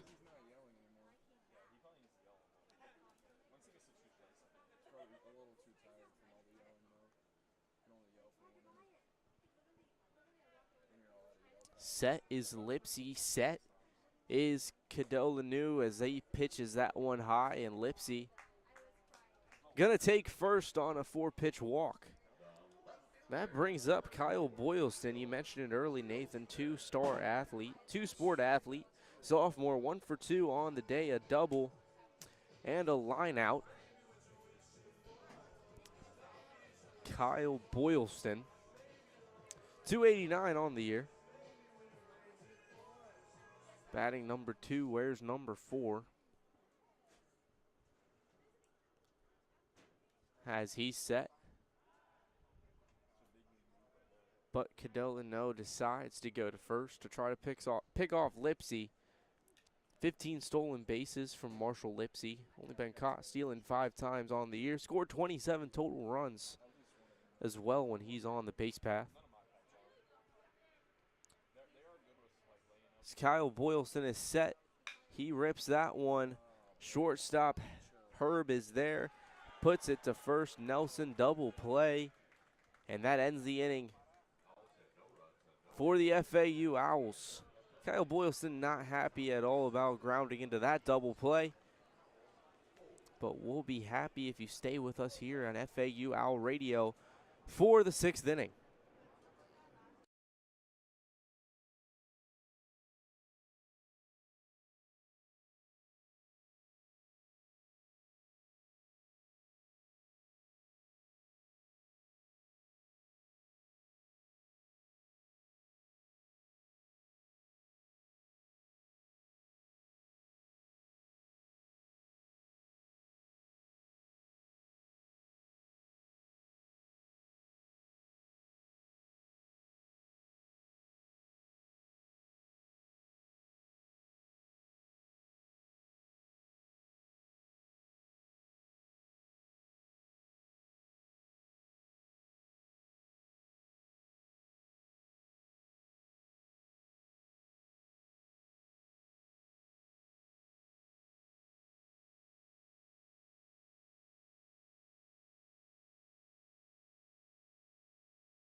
Welcome back. FAU Owl Radio Westmore. Nathan Korst. Starting to get late here in Boca Raton, but the game has not slowed down any bit. 5-4 here in the top of the 6th inning. Patrick Ward's in for his 3rd inning of work, the longest any FAU pitcher has lasted this game so far. And leading off is John Embry. A walk and 2 singles for Embry. Patrick Ward is getting ready, warming up. Embry is set and ready to go to lead off things in the top of the 6th inning. And if there's anyone, especially on this FGCU roster, that can get some offensive sparks going, it's definitely John Embry, as both offenses have gone quiet the last couple of innings now. It's been 5-4 since the 2nd inning. So as you said, Embry was 2 for 2 with a walk, looking to get things going for the Eagles. As Pat Ward's still on the mound, just looking to keep his line moving.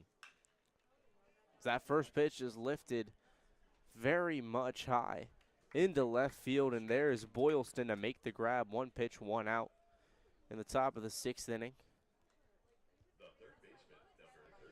That brings up Javier Gorstola, right-hander, 2 for 3 on the day. For the Eagles, batting .414. As my Tampa Bay Rays are beating the Chicago White Sox 3-0, if you're interested in that at all. First pitch is in, and that one clips the zone for strike 1. Patrick Ward showing off his control early in the count. 0-1, 1 out. Pitches, delivers that one outside. 1-1. And Gorstol, definitely another tough batter to face. 2 singles and a run for him so far in this game. And he's batting .414 on the season. Leads FGCU, as we mentioned earlier. Set is Ward, delivers outside for ball 2. 2-1. 1 out.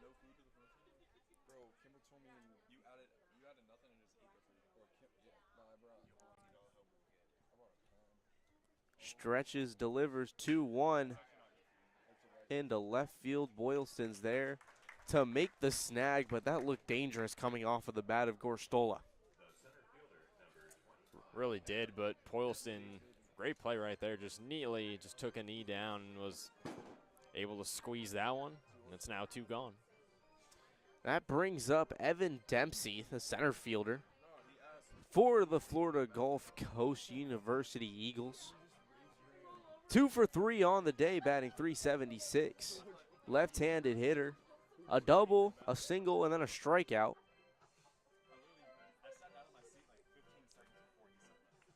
If he hits a triple here, put him on cycle watch, but we don't really want that since we're on Owl Radio.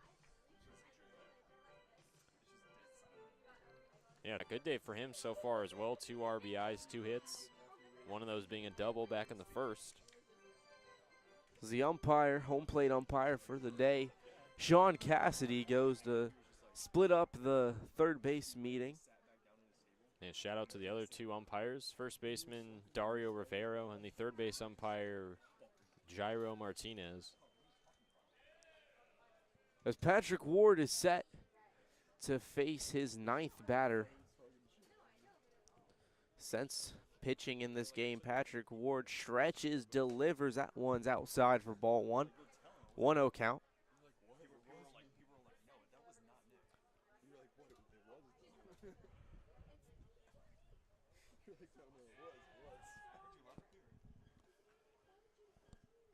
One 0 pitch is in. Make that 2-0. 2 balls, no strikes, 2 outs. Here in the top of the 6th inning. It's a late night. It's 8:28. Almost past my bedtime. It's Patrick Ward with the 2-0 pitch. Very, very much inside. Doesn't quite clip Evan Dempsey for ball 3.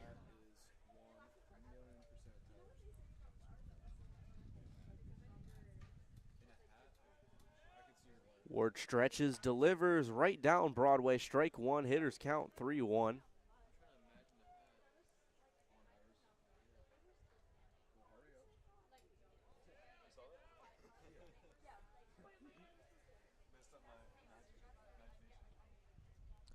So Ward is set, and that one is ripped deep into right field. Say goodbye to that ball. Evan Dempsey with the solo shot.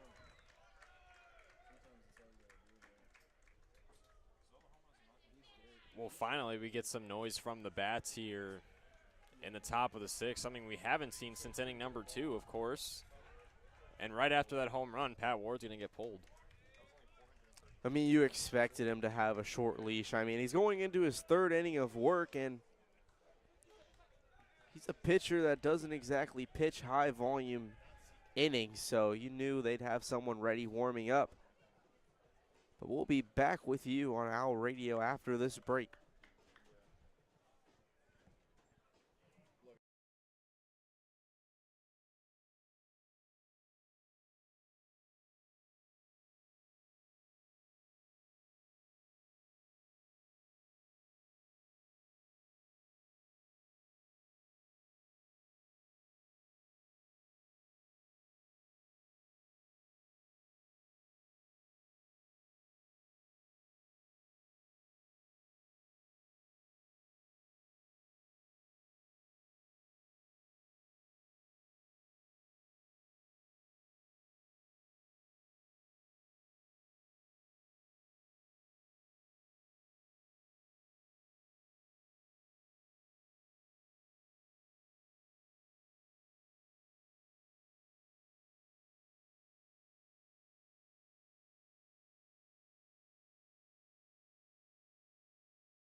Welcome back to FAU Owl Radio. Tyler Murphy onto the mound to pitch for the FAU Owls. 6.89 ERA, giving up no hits today yet because he's just going in. 31 hits, 30 runs total. So that first pitch is in there for a strike. 2 outs already in the top of the 6th inning. Breaks a 3-inning deadlock. Just zeros across the board. Finally another run. As that pitch is lifted high into the air. Marshall Lipsy is there. And he's going to make the snag to end the inning. The FAU Owls only giving up 1 run, 6-4 here in Boca Raton. Wes Moore alongside Nathan Korst stay with us for the rest of this inning and the rest of the game.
Welcome back to Boca Raton, Florida FAU Baseball Stadium.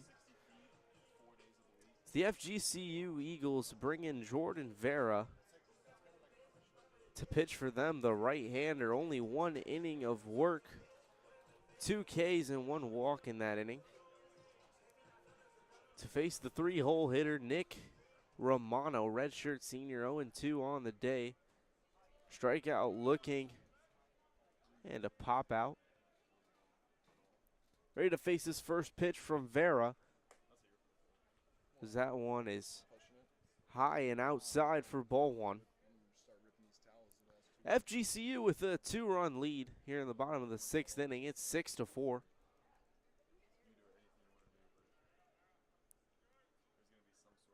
Vera stretches, delivers that one just a tad bit outside. Good eye from Nick Romano for the 2-0 count.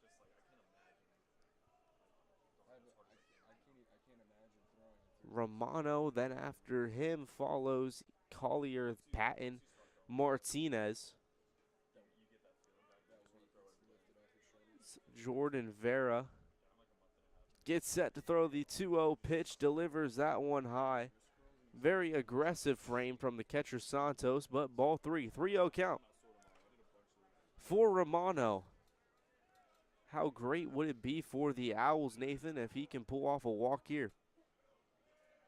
It'd be really great. I mean, obviously Romano is #1 on the team in walk, so definitely expected he'll draw a walk right here, and he does just that as the pitch misses well inside. That's a nice 4-pitch walk to Romano right there. The great play, great eye from Romano, and that brings up the hot-hitting Ian Collier. 1 for 1 on the day. He's a senior as well. Has had a hot weekend. Hoping to continue it in this game. He walked and singled this inning so far.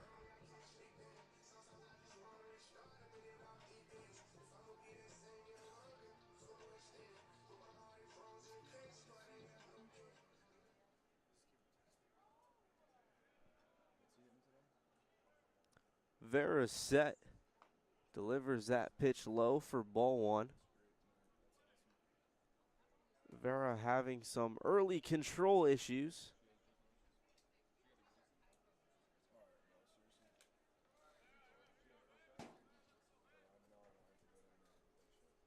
Vera set, delivers the 1-0 count, finally throws a strike, 5 straight balls.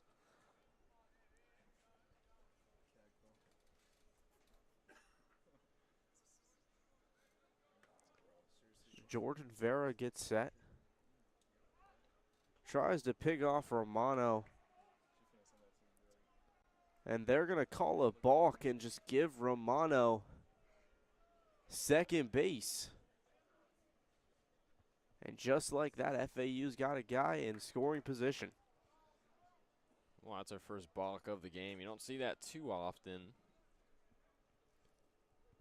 You'll certainly take that if you're Nick Romano. A guy with 1 stolen base, been caught stealing once in 2 attempts. As that pitch was right behind Ian Collier for ball 2, 2-1. No outs to Collier. Jordan Vera, only his second appearance this season. A right-hander. Stretches, delivers, and just drills Ian Collier in the dome. Good to see he's okay, as he's going to just take first base. Yeah, even with the helmet on, seems like it'd be very tough to just walk that one off as he strolls to the bag. Tough guy, Collier.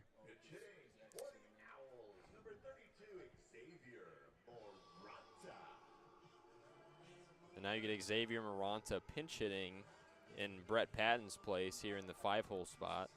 I mean, Patton, he's 0 for 2 on the day of junior, but that's just going to bring up Maranta, give him a chance to face a very wild Jordan Vera early.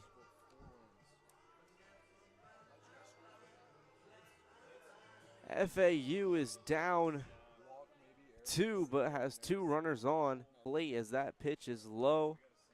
Great block from Juan Santos to keep that pitch from going into the backstop.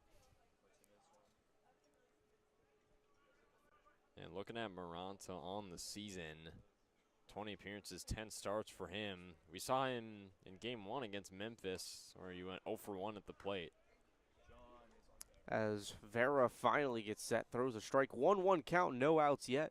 Runners on first and second for the Owls. And also for Maranta, he has not drove in a hit since March 11th.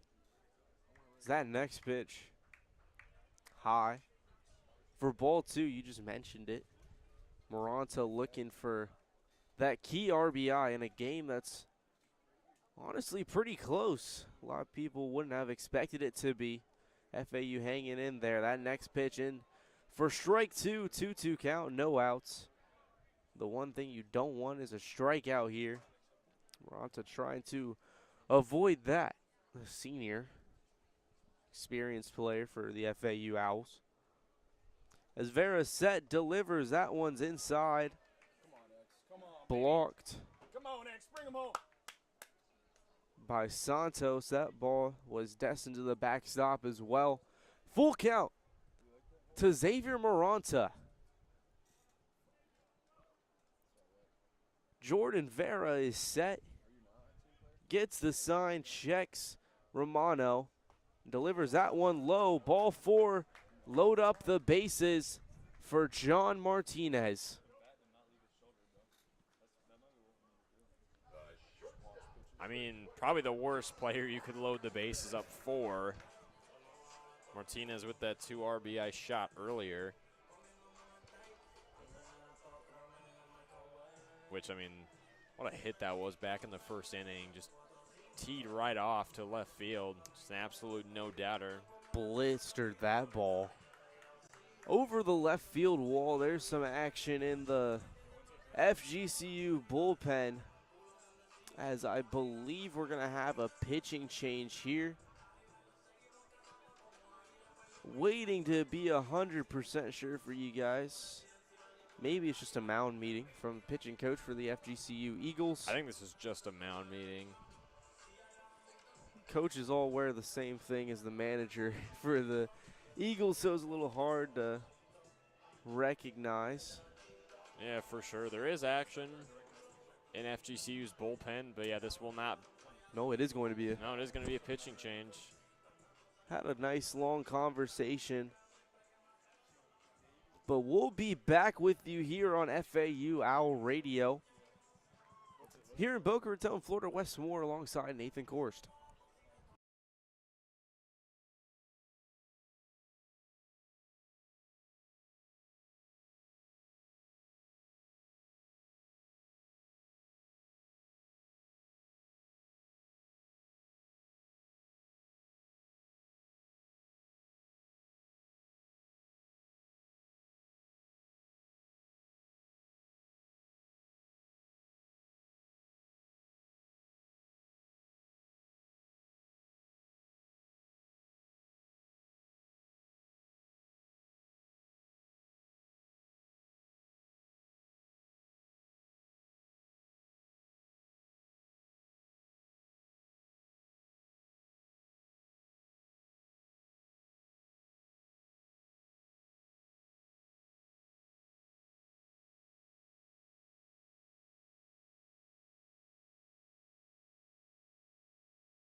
Welcome back to FAU Owl Radio. It's the bottom of the 6th inning here in Paradise.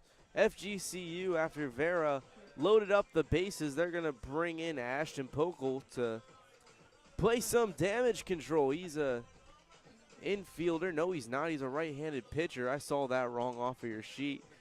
He transferred from Division II University of Tampa.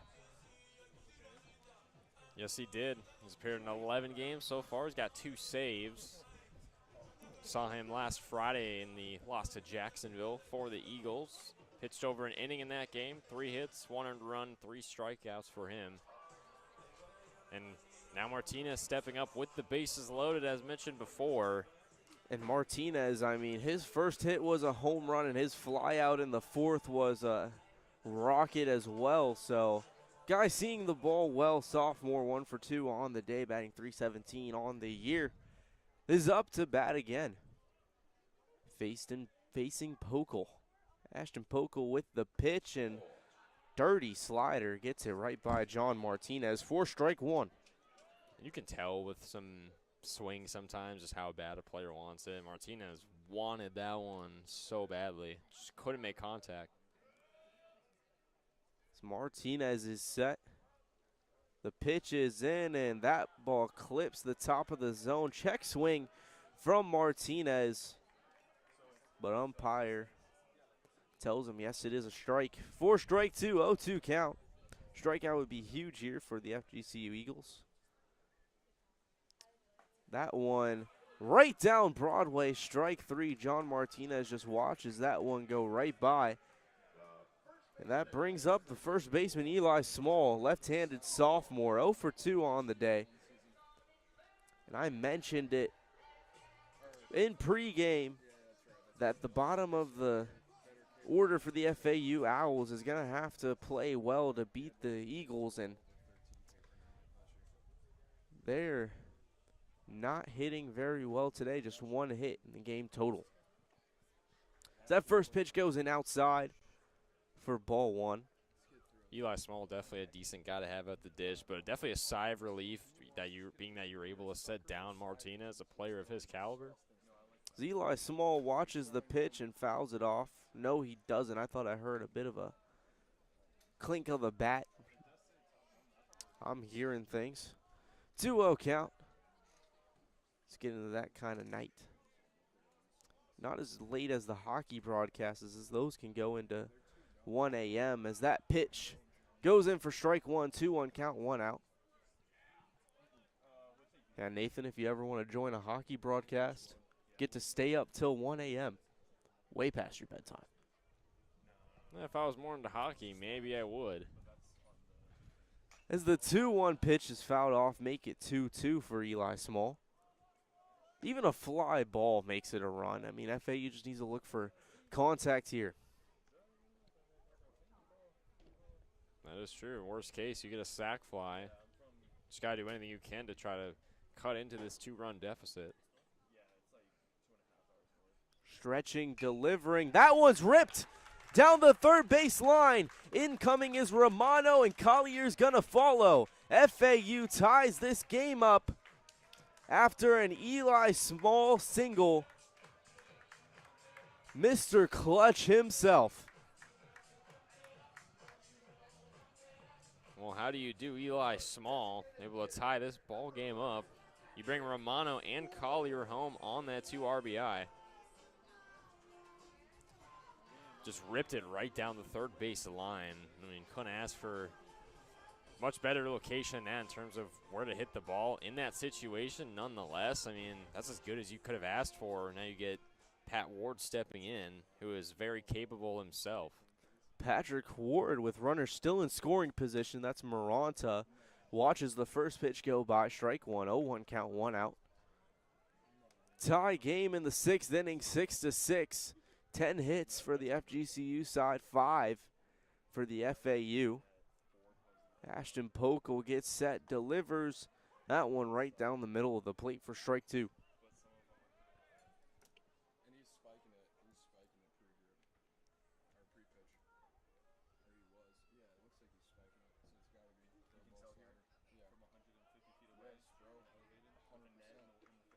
Ashton Pokel stretches, delivered that one in the dirt, but collected by Santos. Makes the stop. To avoid any further damage, it's 1-2 count, 1 out. For Patrick Ward, chance to put the FAU Owls up. Pokel is set, stretches, delivers that one in the dirt again. Another great stop by Juan Santos behind the plate. And man, has he had to do a lot of work tonight. He really has. Collier, too, on the FAU side, has had a lot of activity. He's faced a couple of, wild pitches here and there. He's also had to make some pretty good stops. 2-2 count, 1 out. Stretch, delivery outside. As that ball just goes right under the umpire's legs. And for Ward, you work this count full now. Could load the bases again. Loading it up for Jonathan Lopez. If he were to walk here, full count, 3-2, 1 out. Pokel's set, Ward is set. Payoff pitch. Delivered that one right back to Pokel. Throws it to second base to get out small. And beating the throw out is Patrick Ward at first to keep the inning alive and moving Maranta to the third base side. So you'll certainly take that as Ward reaches on a fielder's choice. As I guess Jared Nelson's foot wasn't quite on the bag as he tried to make the stretch and grab for the double play. A sacrifice for Patrick Ward, and that brings up Jonathan Lopez with runners on the corners. Maranta on third, Ward on first as Lopez looks at that first pitch right by his chin for ball one.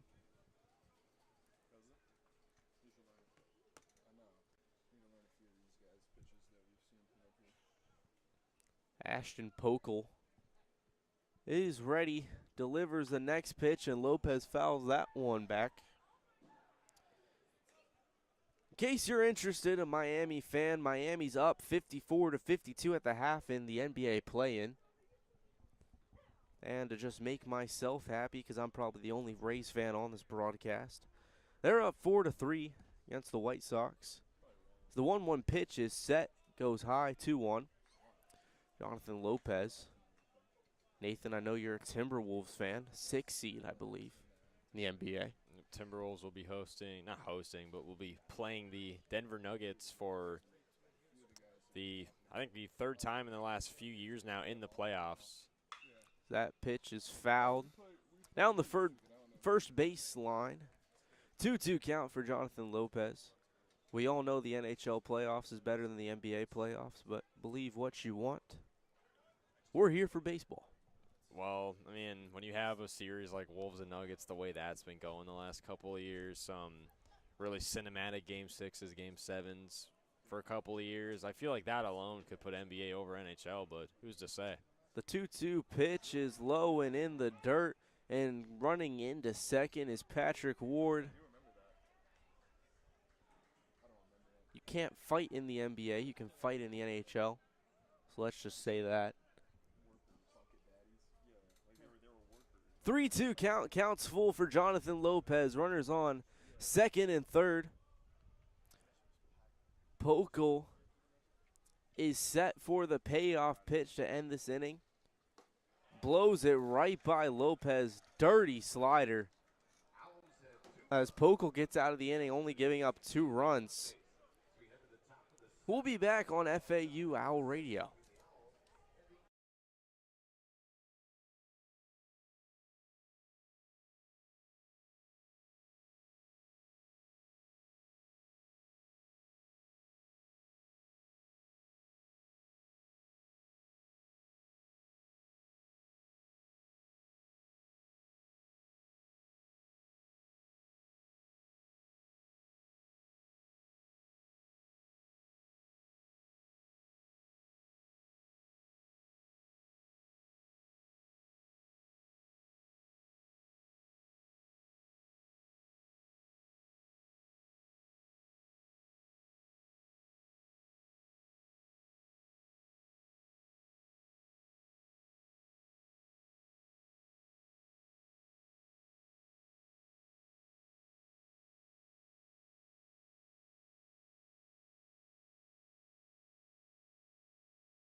And we're back on FAU Owl Radio on YouTube. Nathan Korst on alongside Wes Moore as he goes to grab some water really quick, so he'll be right back.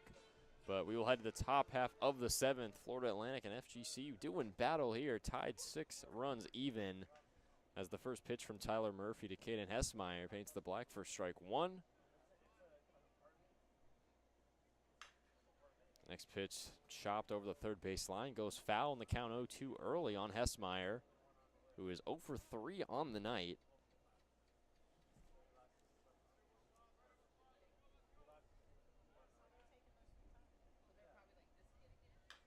As he grounded out to a 5-3 his last time up as he fights the next pitch off foul behind the plate. The count 0-2 still,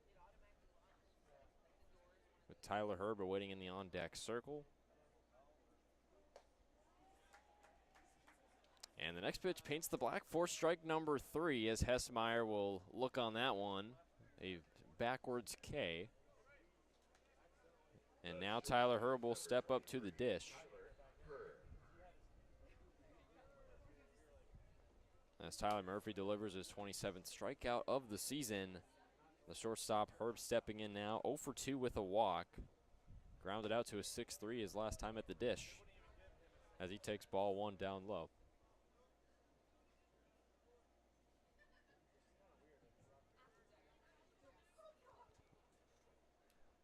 Looks like this game could run a little longer as we approach 9 p.m. Eastern Standard Time as the 1-0 pitch paints the black for strike 1. It's 8:58 p.m. Eastern Standard Time here in lovely Boca Raton on the campus of FAU, of course. The 1-1 for Murphy on the way and fouled off to the left side out of play. The count 1-2 on Herb.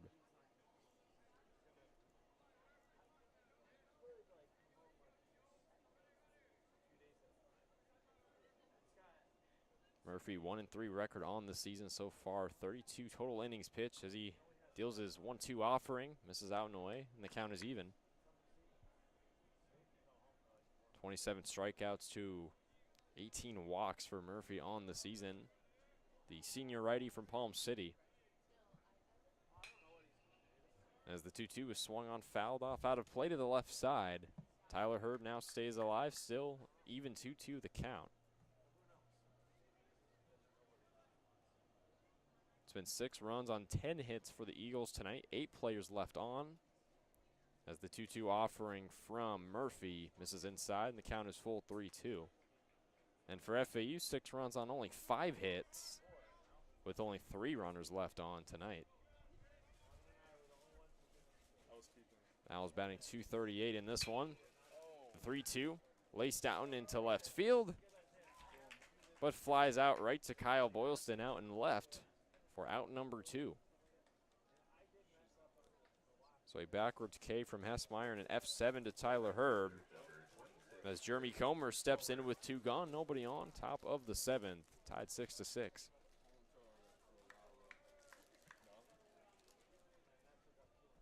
Comer 0 for 2 with a walk on the day, flew out to center his last time at the dish.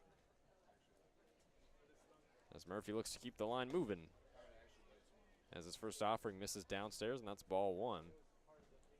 For Murphy, he went to Mount Martin County High School. Through 50 strikeouts in 2025. And he has now matched his total number of games played with 13. He played 13 total last year. As Comer fouls it off over the first base line. The count is 1-1 even on Comer. The sophomore right fielder. Comer's a guy FAU's been able to deal with in this game so far. Hopefully they continue to do so. They certainly have. A strikeout swinging, then a walk in the 3rd inning, but then an F8 his last time at the dish in inning number 5. And they got a 6-6 lead, well, tie to protect now, try to put some more runs on in the 7th, bottom of the 7th. 1-1 for Murphy on the way, misses on the off speed up high, and the count is 2-1. And we've talked about for FAU how a win is going to happen only if really the bottom of the order comes to play. For FGCU, the bottom of their order really hasn't come to play tonight. as the 2-1 pitch misses out and away in the count 3-1. Also got Juan Santos bringing his ERA from a .091 to a 214. So 3-1 for Murphy. And misses inside for ball number 4. So a 2-out walk drawn for Jeremy Comer. Comer, his second walk of the day, his 12th walk of the season now. Juan Santos, the true freshman catcher, digging in. And with the bottom 4, specifically in FGCU's order, only 1 base hit through Hessmeyer, Herb, Comer, and now Santos, who's digging in. It's been the top 5 of the Eagles order that's really come to play on the offensive side of things.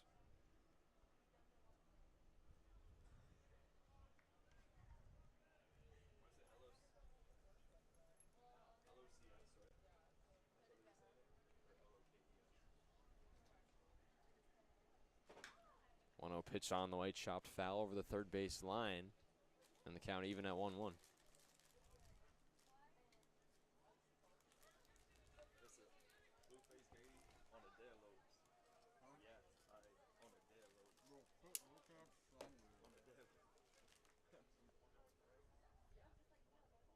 Murphy from the stretch rocks and deals the 1-1 pitch. Gets Santos to swing through and miss on strike 2. Beautiful fastball right down the middle. whoever's working the scoreboard is very much on top of things. Basically updating the scoreboard right as it happens. I look up right after the pitch and it's already up there. One runner on, the 1-2 pitch from Murphy. Paints the black for a strikeout looking. Strike 3 to Juan Santos. And that retires FGCU here in the top of the 7th with no runs, no hits. One left on for the Eagles. Coming off a backwards K. And we will now head to the bottom of the 7th inning stretch coming up, as we'll have the top 3 in FAU's order with Lipsy, Boylston, and Romano stepping up and due up when we're back on FAU Owl Radio on YouTube.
Welcome back to FAU Owl Radio on YouTube. I'm Nathan Korst. Going alongside me is Wes Moore as we head to the bottom half of the 7th inning.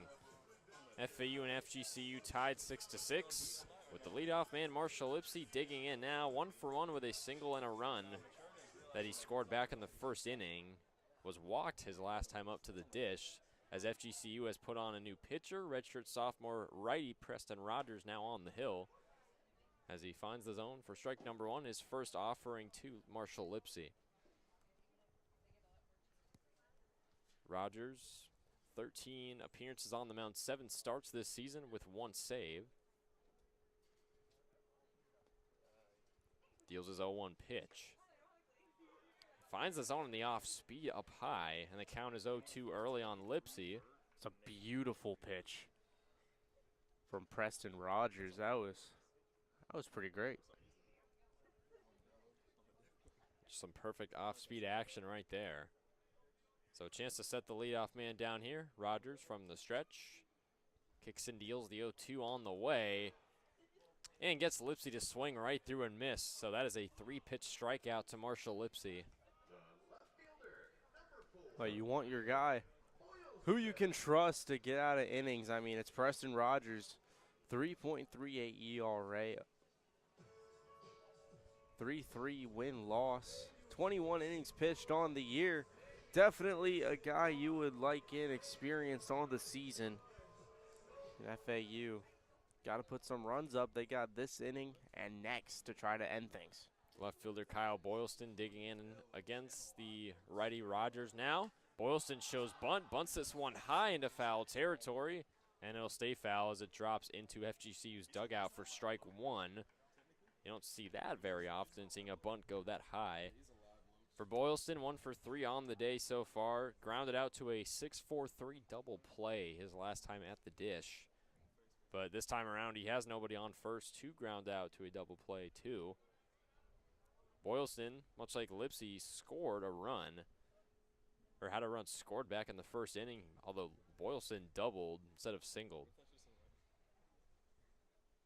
The 0-1 offering from Rogers on the way. Check swing, and it misses inside for ball number 1. 1-1 count, 1 out. It's Boylston at the dish. Nick Romano in the on-deck circle, who's 0 for 2 on the day. Boylston batting .286.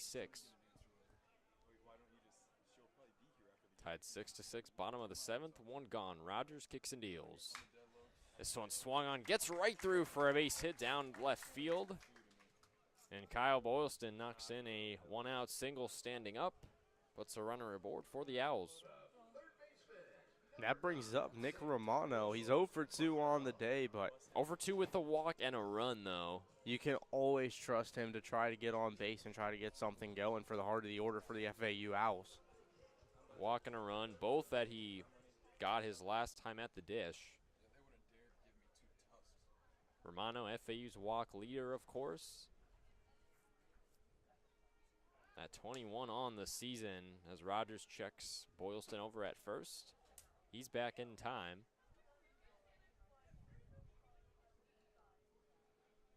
Owls in the midst of the heart of their order. Of course, Romano at the dish. You get Ian Collier in the on-deck circle. First offering from Rogers to Romano is fouled off to the left side onto the screen, and the count is 0-1. Definitely a guy you want to try to battle if you're the FAU Owls facing Preston Rogers. High velocity, high movement in his pitches for the Eagles pitcher. And we saw Rogers pitch a full 2 innings in Boca in the matchup last month, as Rogers will check Boylston again, but he dives back in safely. Rogers allowed 4 hits, 1 earned run, had 3 strikeouts in the last matchup against FAU. Yeah, it was scary. I know for a fact Boylston kind of wanted to go there, so nice move to get back safe at first. Rogers checks Boylston at first once again. So 3rd time he's checked the multi-sport athlete here in this at-bat. He's a guy, he doesn't steal much, but when he does, hasn't been thrown out this year. Righty-lefty matchup. Rogers won't check Boylston this time. He deals his 0-1 offering. This one's grounded to second. Throw over to the second base bag made in time for out number 2, as Nick Romano is going to reach first on a fielder's choice. That brings up Ian Collier as well. 1 for 1 on the day. So 1 for 1 with a walk. Was hit by pitch last inning as well, and he scored as well off of it. He singled with 2 RBIs, his first time at the dish back in inning number 1. With 2 gone here, bottom of the 7th. First pitch, Rogers to Collier. Misses outside. Boylston off the bag. The throw to first gets away as it rolls to the right fielder, Comer. And Kyle Boylston is going to advance to second on the throwing error. don't know exactly what was going on there. Or Nick Romano, excuse me, not Boylston. Nick Romano able to get into second base quickly, and that's the winning run in scoring position. That is the go-ahead run right there. If you can get it, a single would bring that run home if you're Ian Collier. Just a nice little frozen rope up the middle could do just that. 1-0 pitch from Rogers on the way. Misses outside, and that's 2 balls, no strikes on the Texas State transfer Collier.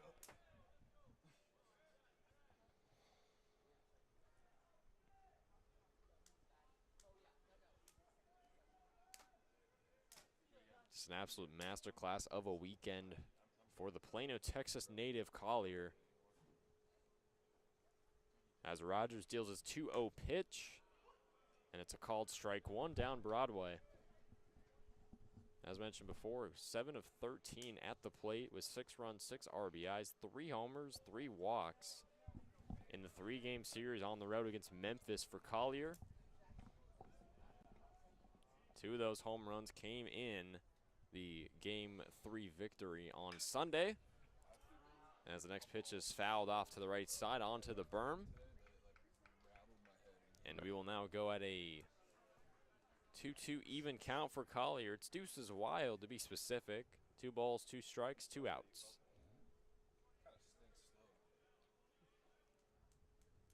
Rogers getting ready for pitch number 9 for him.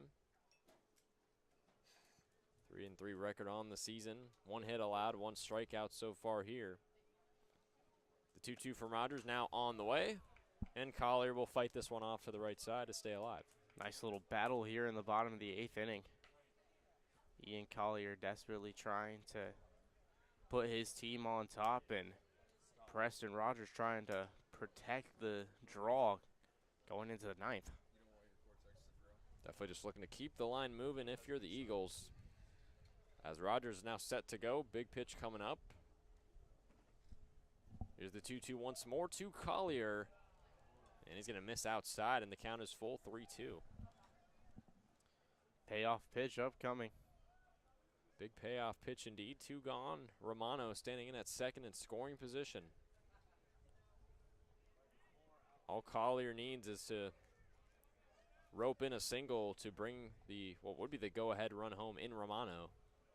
But here's the full count pitch from Rogers, as this one's flied out to deep right field. Back going is Jeremy Comer, backpedaling to be exact, as he squeezes that one for out number 3 on the F9. So no runs, 1 hit, and 1 left on for FAU, as we will head now to the top half of the 8th. Where for the Eagles at FGCU, it'll be the top 3 in their order, with Wilfred Gonzalez, John Embry, and Javier Gorstola when we're back on FAU Owl Radio on YouTube.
Welcome back to FAU All Radio on YouTube. Nathan Korst and Wes Moore. Top half of the 8th inning. Still tied 6-6 between FAU and FGCU. Wilfred Gonzalez, the second baseman, stepping up now in the leadoff spot. 0 for 3 day for Gonzalez. Tough day at the plate for him so far. Grounded out to a 4-3 his last time up as he goes against Tyler Murphy, who paints the black for strike one on his first pitch to the leadoff man Gonzalez. Tyler Murphy's had a nice outing so far, protecting the draw here in Boca. Next pitch misses outside for ball number 1. Over 20 pitches thrown for Murphy tonight. Hasn't allowed a hit yet. Paints the black for strike number 2 that time. 1 walk, 2 strikeouts on the day for Murphy, who's pitched a little over 1 inning of work. Murphy from the stretch deals his 1-2 pitch. This is just down in the corner, and the count is even now. 2 balls, 2 strikes.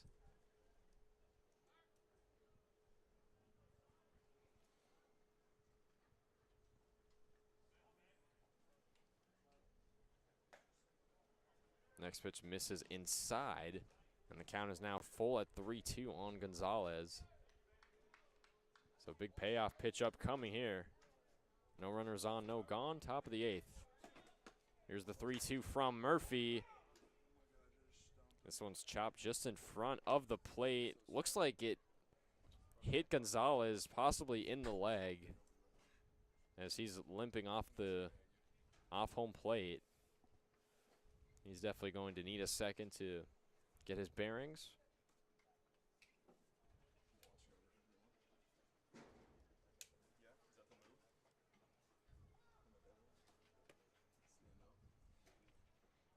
Was able to get some contact on it, although because he chopped it just over home plate, but he also kind of injured himself in the process. Usually doesn't feel too good, but it looks like he's going to be good to continue. Definitely a guy you want to continue. Back and set to go. Here's the 3-2 from Murphy, and he misses outside, and that's ball 4. So a leadoff walk drawn for Wilfred Gonzalez. The DH, John Embry, digging in now. Nobody gone. Gonzalez standing in at first now. Good day for Embry, 2 for 3. With a couple of singles, 2 RBIs, 1 run scored. Call a quick timeout. Ian Collier jogs to the hill. Oh, McCormick's coming out. Are they going to make a change here? Yeah, looks like it. Yes, that is what it'll be, as there is a pitcher coming out of the bullpen for FAU. So Tyler Murphy's line is over. Didn't allow a single hit or a run. 2 walks, 2 strikeouts for the relief man Murphy. But 1.1 innings of work. His night is done as John McCormick continues to empty out this bullpen here in this midweek matchup. We'll be right back here on FAU Owl Radio on YouTube as we await the new pitcher.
And we're back on FAU Owl Radio on YouTube. Nathan Korst and Wes Moore for you here on a beautiful Tuesday evening as we are well past 9 p.m. Eastern Standard Time. This game going a little longer than expected, at least on track. The Owls have put on a new pitcher, senior lefty Zach Kilby, now on the hill for FAU. Definitely one of their better relief options. Kilby coming off of a season-high 8 strikeouts on Saturday on the road against Memphis. First pitch swinging from John Embry out into right field, and that ball is gone. It's a 2-run blast for John Embry, his 13th homer of the season, and FGCU back in front 8-6. Embry's taking a millennium to go around the base path. Very excited to deliver the 2-run shot that puts them up in the top of the 8th inning, 8-6. So Embry, the 2-run home run, Gonzalez, the leadoff walk. Both of them now score with Javier Gorostola stepping up, and the Eagles in front 8-6 now.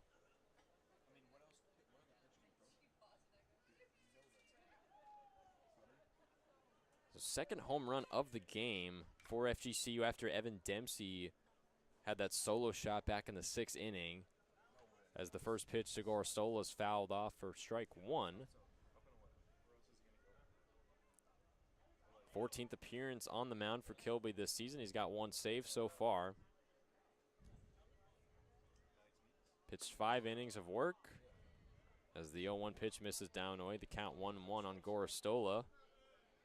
5 innings of work, 2 hits, 1 unearned run on Saturday against Memphis, and as I said before, a season-high 8 strikeouts for the senior lefty, who misses down in the corner on the next pitch, and the count 2-1. To Javier Gorostola, the right-handed batter, who's 2 for 4 on the day. Lined out to left field his last time up. The 1-2 swung on, grounded to third. Stretch throw across the diamond over to Eli Small at first base, and that puts the first out away here in the top of the 8th. Nice nifty play from Nick Romano. So Gorostola grounds out to a 5-3, and now the center fielder, Evan Dempsey, the aforementioned center fielder who hit that solo shot his last time up. Dempsey 3 for 4 on the day. He's been absolutely spectacular. So 3 hits, a double, 2 RBIs. Well, 3 RBIs technically. As he'll look on for strike 1. First pitch from Kilby.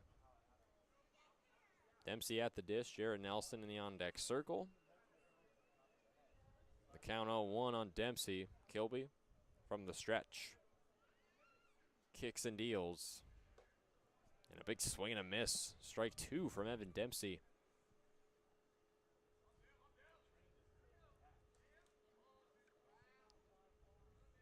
Definitely a guy that knows how to make contact and also has definitely shown off some power hitting. Let's see if Kilby can send him down here. The 0-2 pitch on the way. Swung on in the dirt.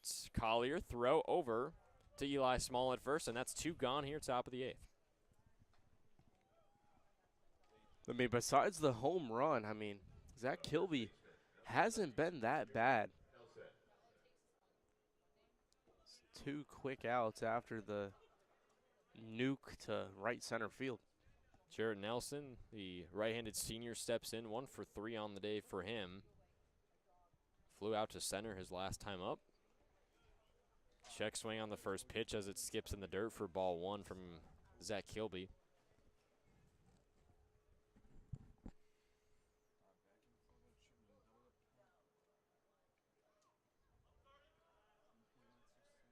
Kilby from the stretch deals his 1-0 offering, and a big swing and a miss, strike 1 from Jarrett Nelson. And as FAU for Kilby, this is their 7th pitcher of the game. 1-1 from Kilby.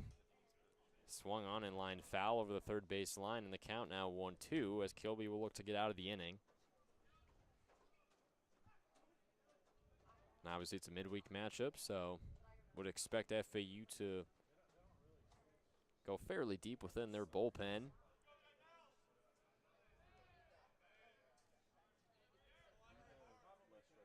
Kilby getting the signal from Collier. He's set to go as he kicks and deals the 1-2 pitch on the way. As Nelson check swings. Kilby couldn't control the zone that time, and it's Deuces Wild now. 2 balls, 2 strikes, 2 gone.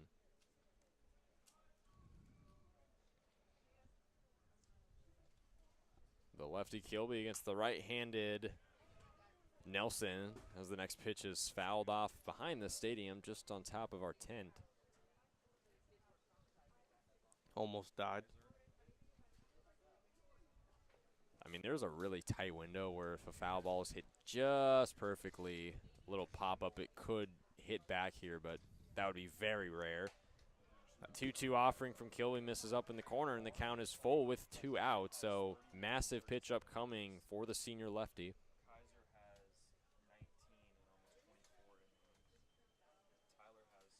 Kilby will look to set Nelson down, get out of the inning. The 3-2 from Kilby on the way, and a huge swing and a miss from Jarrett Nelson as Kilby connects on his second strikeout of the game and keeps the line moving, keeps it a 2-run deficit after FGCU was able to bring 2 runs home via a 2 RBI homer from John Embry earlier in the inning. And we'll head to the bottom half of the 8th.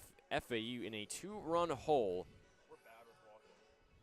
as Xavier Maranta, John Martinez, and Eli Small, the 5, 6, 7 order in the FAU lineup, due up when we're back on FAU Owl Radio on YouTube.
And welcome back to FAU Owl Radio on YouTube. Happy to have you with us here on a Tuesday evening from beautiful Boca Raton, Florida. I'm Nathan Korst. Joined alongside me is Wes Moore as we head to the bottom half of the 8th.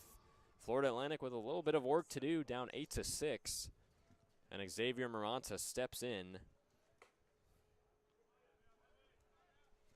as he takes ball number 1 from Hyatt Richardson. True freshman righty now on the mound for the Eagles in his 12th appearance this season. As the 1-0 is fouled off to the screen from Maranta, the count even at 1-1.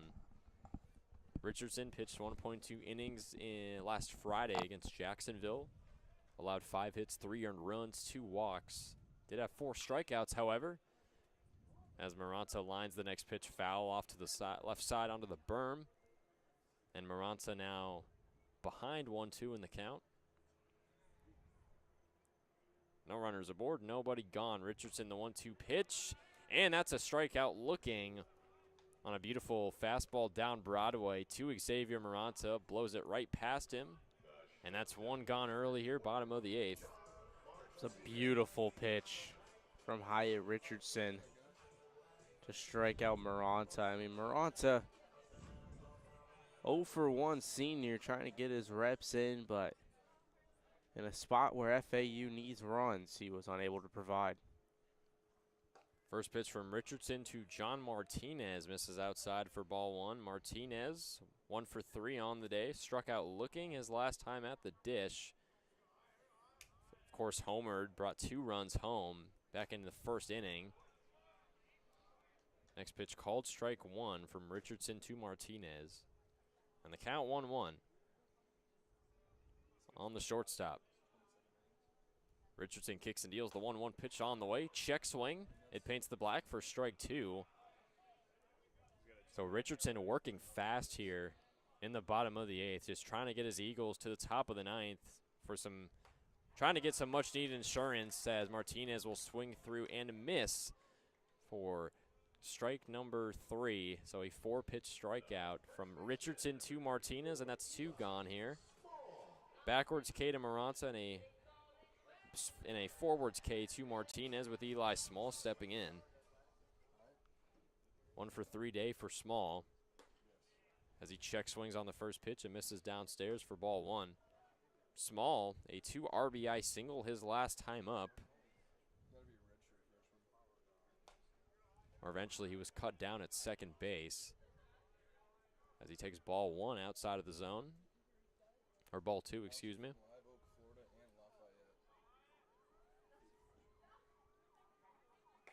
The 2-0 pitch from Richardson misses downstairs, and the count now 3-0. Eli Small well in the driver's seat, looking to keep this inning going and get a runner aboard. As the 3-0 misses inside for a 4-pitch walk to Eli Small. 1 runner aboard for the Owls, with the DH Pat Ward ready to step in. The designated hitter, number 11, Patrick Ward. 0-3 on the day, with some innings pitched as well from Ward. Showing off the 2A abilities as FAU draws their 5th walk of the game, thanks to Eli Small, his first of the game. And Pat Ward now at the plate. He's 0 for 3. Reached on a fielder's choice his last time at the dish, as he takes ball 1 down in the corner. Ward, the 8-hole hitter tonight, against Richardson, who has a 4-2 record on the season, as he deals his 1-0 offering and misses down in the corner. Same spot for ball 2. 28 innings of work for Richardson this season, 28 hits allowed, 9 earned runs, 10 walks, 32 strikeouts from the true freshman. From the stretch, he deals the 2-0 offering. Check swing, paints the black for strike number 1. 6 runs on 6 hits, 4 left on for the Owls tonight. 8 runs on 11 hits and 9 left on for FGCU. As Richardson kicks and deals the 2-1. And this one swung on and fouled off out of play. And it's deuces wild. 2 balls, 2 strikes, 2 gone. So Richardson could get out of the inning right here, as he goes east to west with Patrick Ward. And here's the 2-2.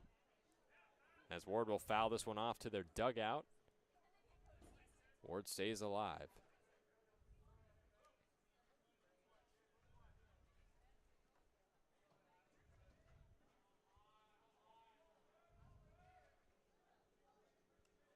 For FAU, boasting a just 13-12 home record this season, as Ward swings on the next pitch given to him. Fly ball out into center, as it soars right into the glove of Evan Dempsey as he backtracks for that one. And 4 players gone through and 3 outs here in the bottom half of the 8th on the F8 to Patrick Ward. As it's no runs, no hits, 1 left on from the walk from Eli Small.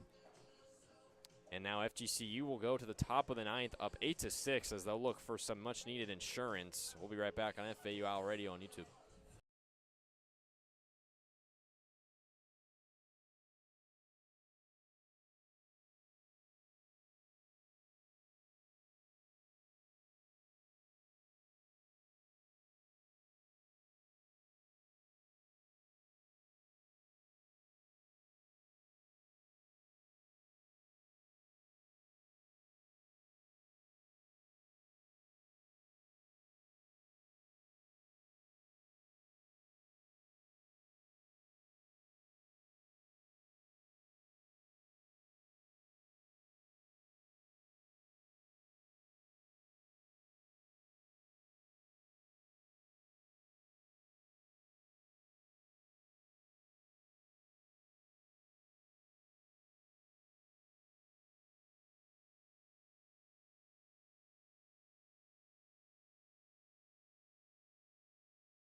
Welcome back to FAU Owl Radio. Zach Kilby continuing in his second inning of work facing Caden Hessmeyer. As that ball is ripped up the middle, the shortstop Martinez is there to make the grab, but unable to get the play as Eli Small was unable to corral that ball. Would have been an absolute beautiful infield play right there. Just beautiful stretch. Good throw. Small just couldn't quite reel it in the dirt. That brings up Tyler Herb. 0 for 3 on the day. Batting .305 on the year.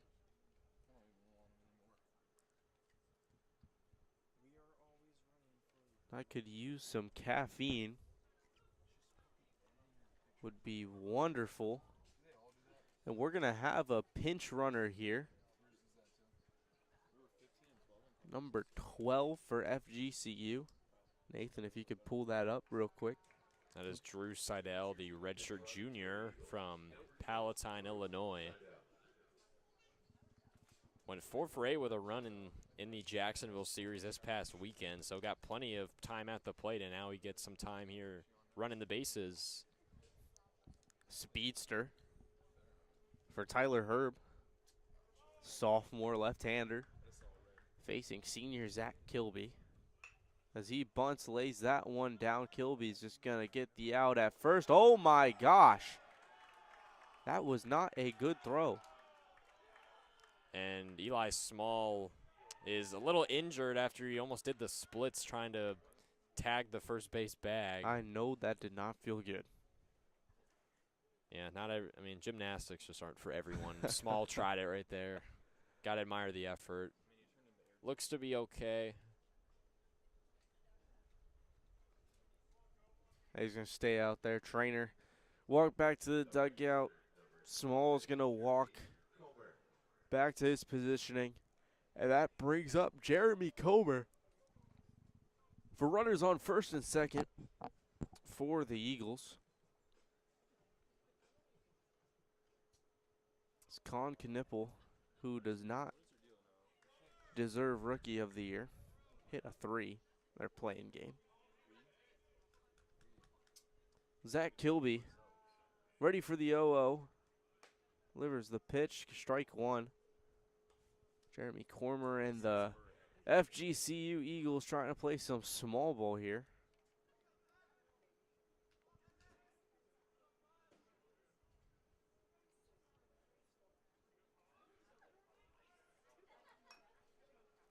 Bunts that second pitch foul, 0-2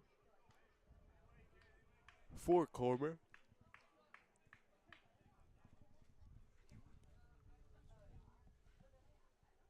Comer struck out, walked, flew out, and then walked again. In his 4 plate appearances, this is number 5. Zach Kilby set, stretches, delivers, and blows that one right by Comer for strike 3.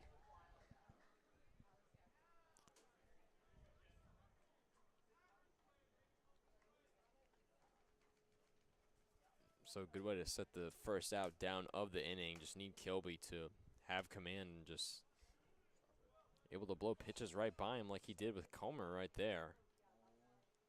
And a good chance against Santos now, although he is 2 for 4 on the day with 2 singles and a run.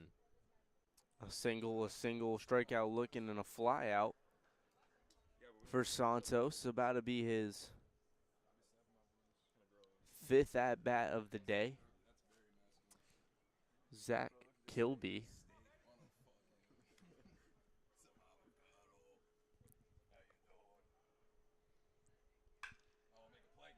Delivers that play. Nick Romano tags third and gets the ball to Eli Small to end the inning.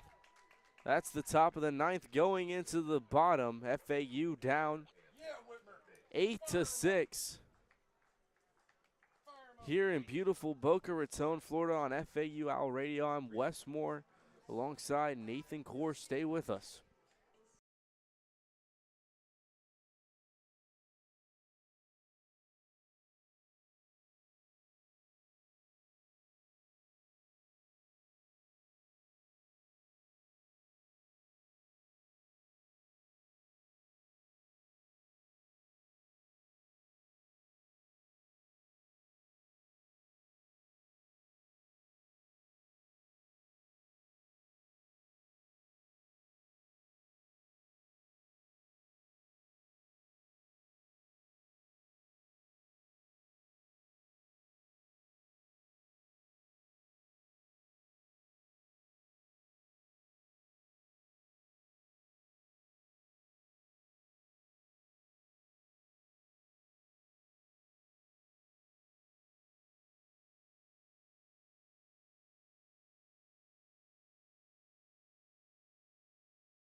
Welcome back to Boca Raton, Florida for the bottom of the ninth inning.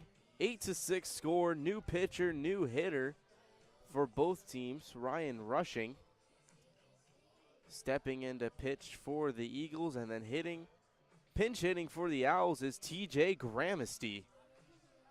A guy we haven't seen much as of late since the Miami series.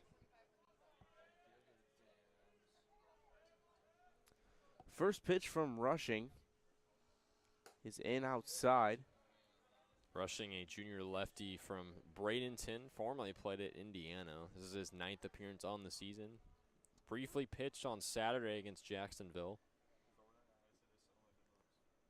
Bradenton, that's my hometown. 1-0 pitch is in. That one's outside, same exact spot. It's like a little bit of high velo from Ryan Rushing. Doesn't look like he's too tall either.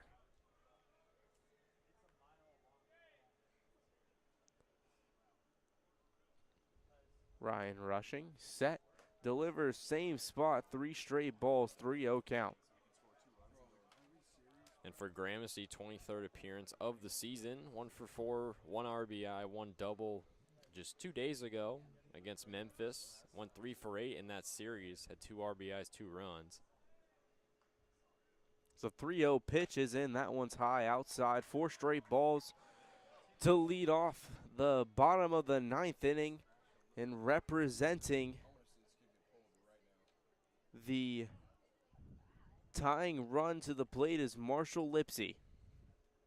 So we might have a pitching change here. I think they're just going to talk it over. I don't think that's the manager of the FGCU Eagles. 9.45 ERA for Rushing in to protect the Eagle lead. Looks like it's just going to be a quick little mound visit. Umpires going up to break it up. As the captain, the senior, Marshall Lipsy, 1 for 2 on the day, is set.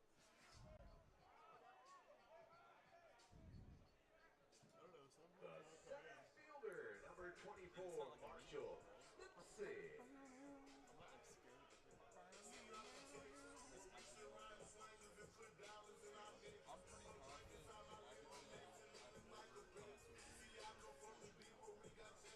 Ryan Rushing, 1 win, no losses on the year, and only 6 innings of work. And the longtime veteran Marshall Lipsy's up to bat. First pitch, Lipsy shows bunt. Gramesty thought about going, decided to hold up at first. He's got 3 stolen bases. Probably would have gotten hosed at second. And the 1-0 count for Marshall Lipsy is set to go in. Ryan Rushing delivers the pitch. Lipsy shows bunt again, and that pitch is high. Ball 6, if you're counting straight balls for Ryan Rushing.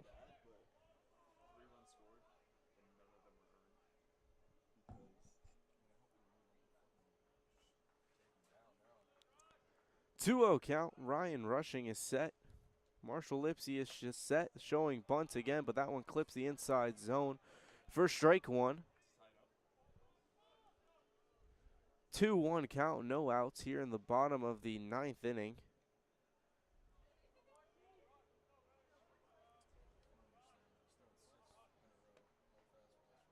The stretch, the delivery, and Lipsy swings right through that one for strike 2.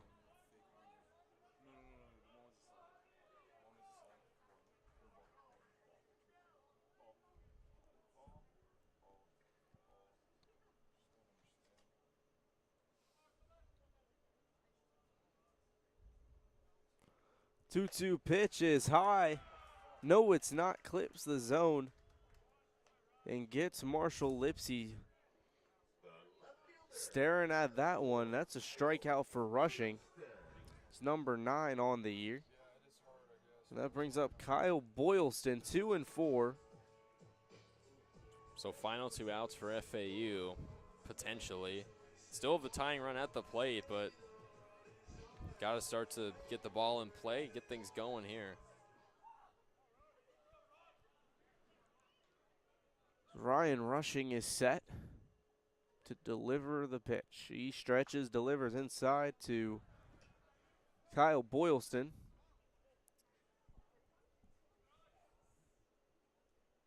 Owls can hopefully make it interesting. There's some arms warming up in the FGCU bullpen if things go wrong for Rushing. As he stretches and delivers that one low for ball two, 2-0 count.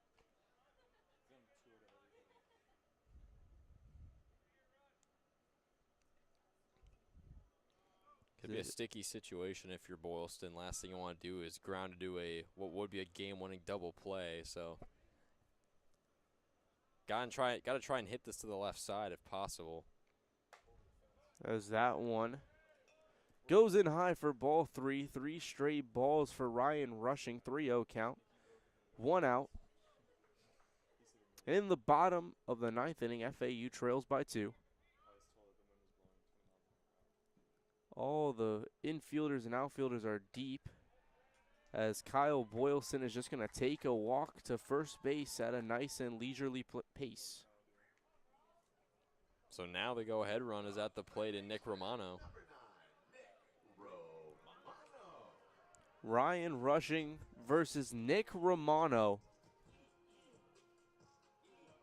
Should be an interesting at-bat. You definitely don't want to walk him. And the Eagles are just going to decide to take out Rushing and put in a new pitcher. As we're going to take a quick break. Stay with us for the bottom of the 9th inning here in Boca Raton, Florida.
Welcome back to FAU Baseball Stadium for the bottom of the 9th inning. New pitcher Simon Aluko to face Kyle Boylston. Nick Romano with Kyle Boylston and TJ Gramsci on first and second. His first pitch is in and very much inside.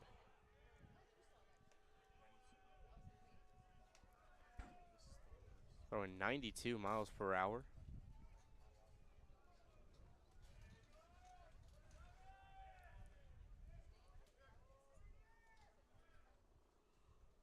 One 0 count. Aluko delivers that one right down Broadway for strike one.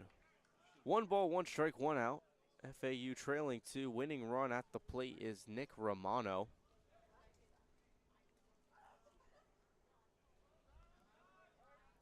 Aluko is set. Stretches, delivers that one inside.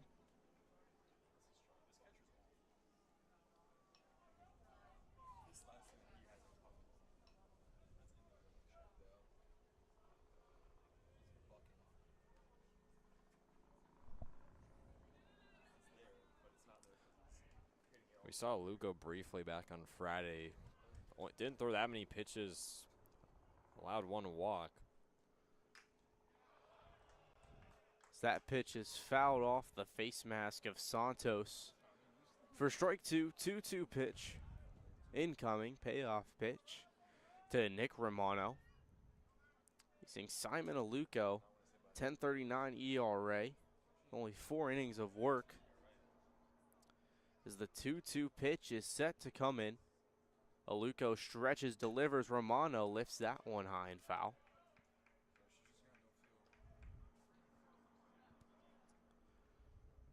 On to repeat the 2-2 pitch. It's nearing 10 o'clock, 9:57 here in Boca Raton. It's getting a little chilly too. As the 2-2 pitch is set, Aluko gets the sign, checks the runner on second, delivers, and Romano fouls off another one back.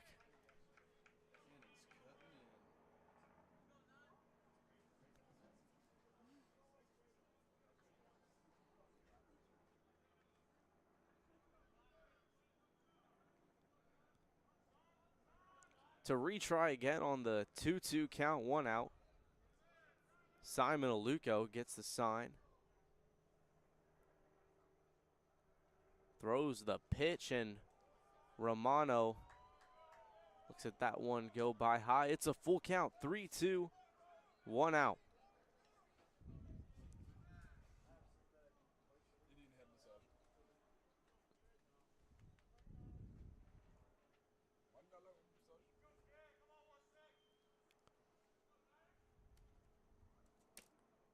Luco delivers that one, fouled back into the backstop. So we've got a real battle here between Romano and Aluko.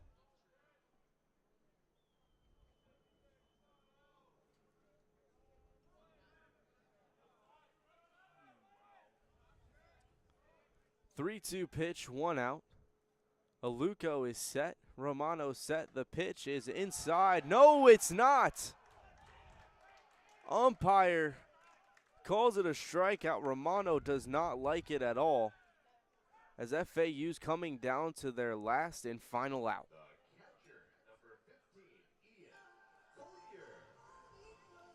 But it comes down to Ian Collier, who has had a decent game, obviously coming off of that 2 RBI single he had back in the first inning, and of course that 3 home run weekend.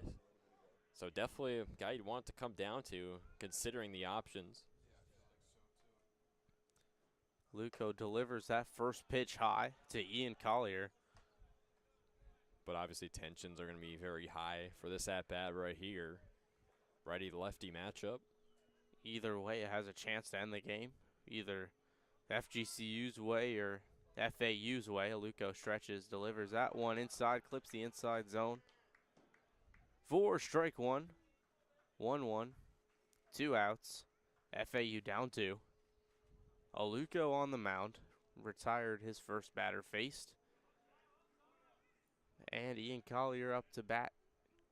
It's 1-2 on the day. That pitch outside for 2-1.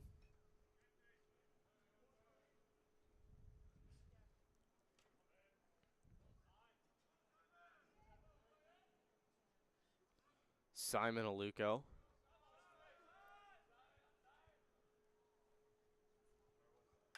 Delivers, and that ball is popped up high.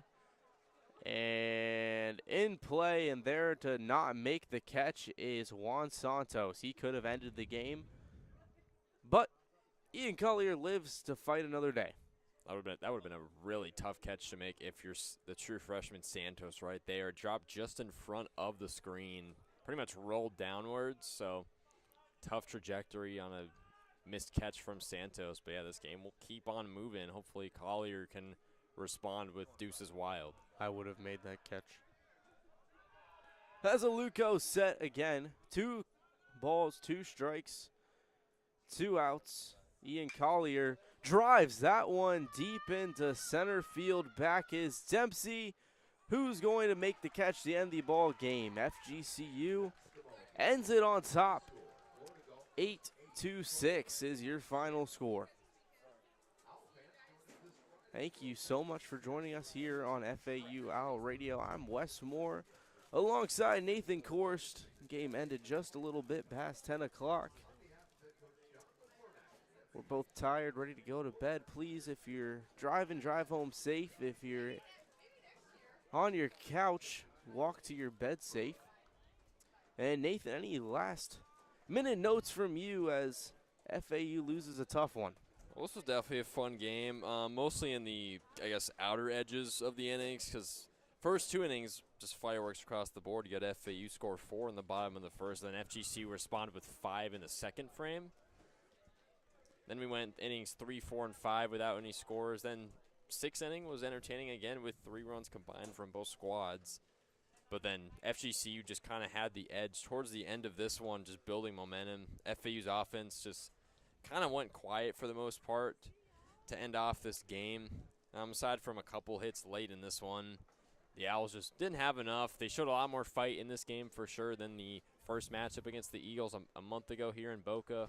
But still a tough loss. FAU will now fall to a record of 17-19 and are now at 500 at home, 13-13. And for FGCU, 22-13 on the year with a 6-8 record away from Fort Myers now. And it's now back-to-back wins for the Eagles, and the Owls now back in the losing column, unfortunately. And with that, that's going to just about end our broadcast here in Boca Raton, Florida. FAU Owls falling to the FGCU Owls with a final score of 8-6. Those 8 FGCU runs scored on 12 hits, and the 6 FAU runs scored on 6 hits, an error apiece. On a beautiful Boca Raton night. Thank you so much for joining us for the final time. Wes Moore and Nathan Korst signing off.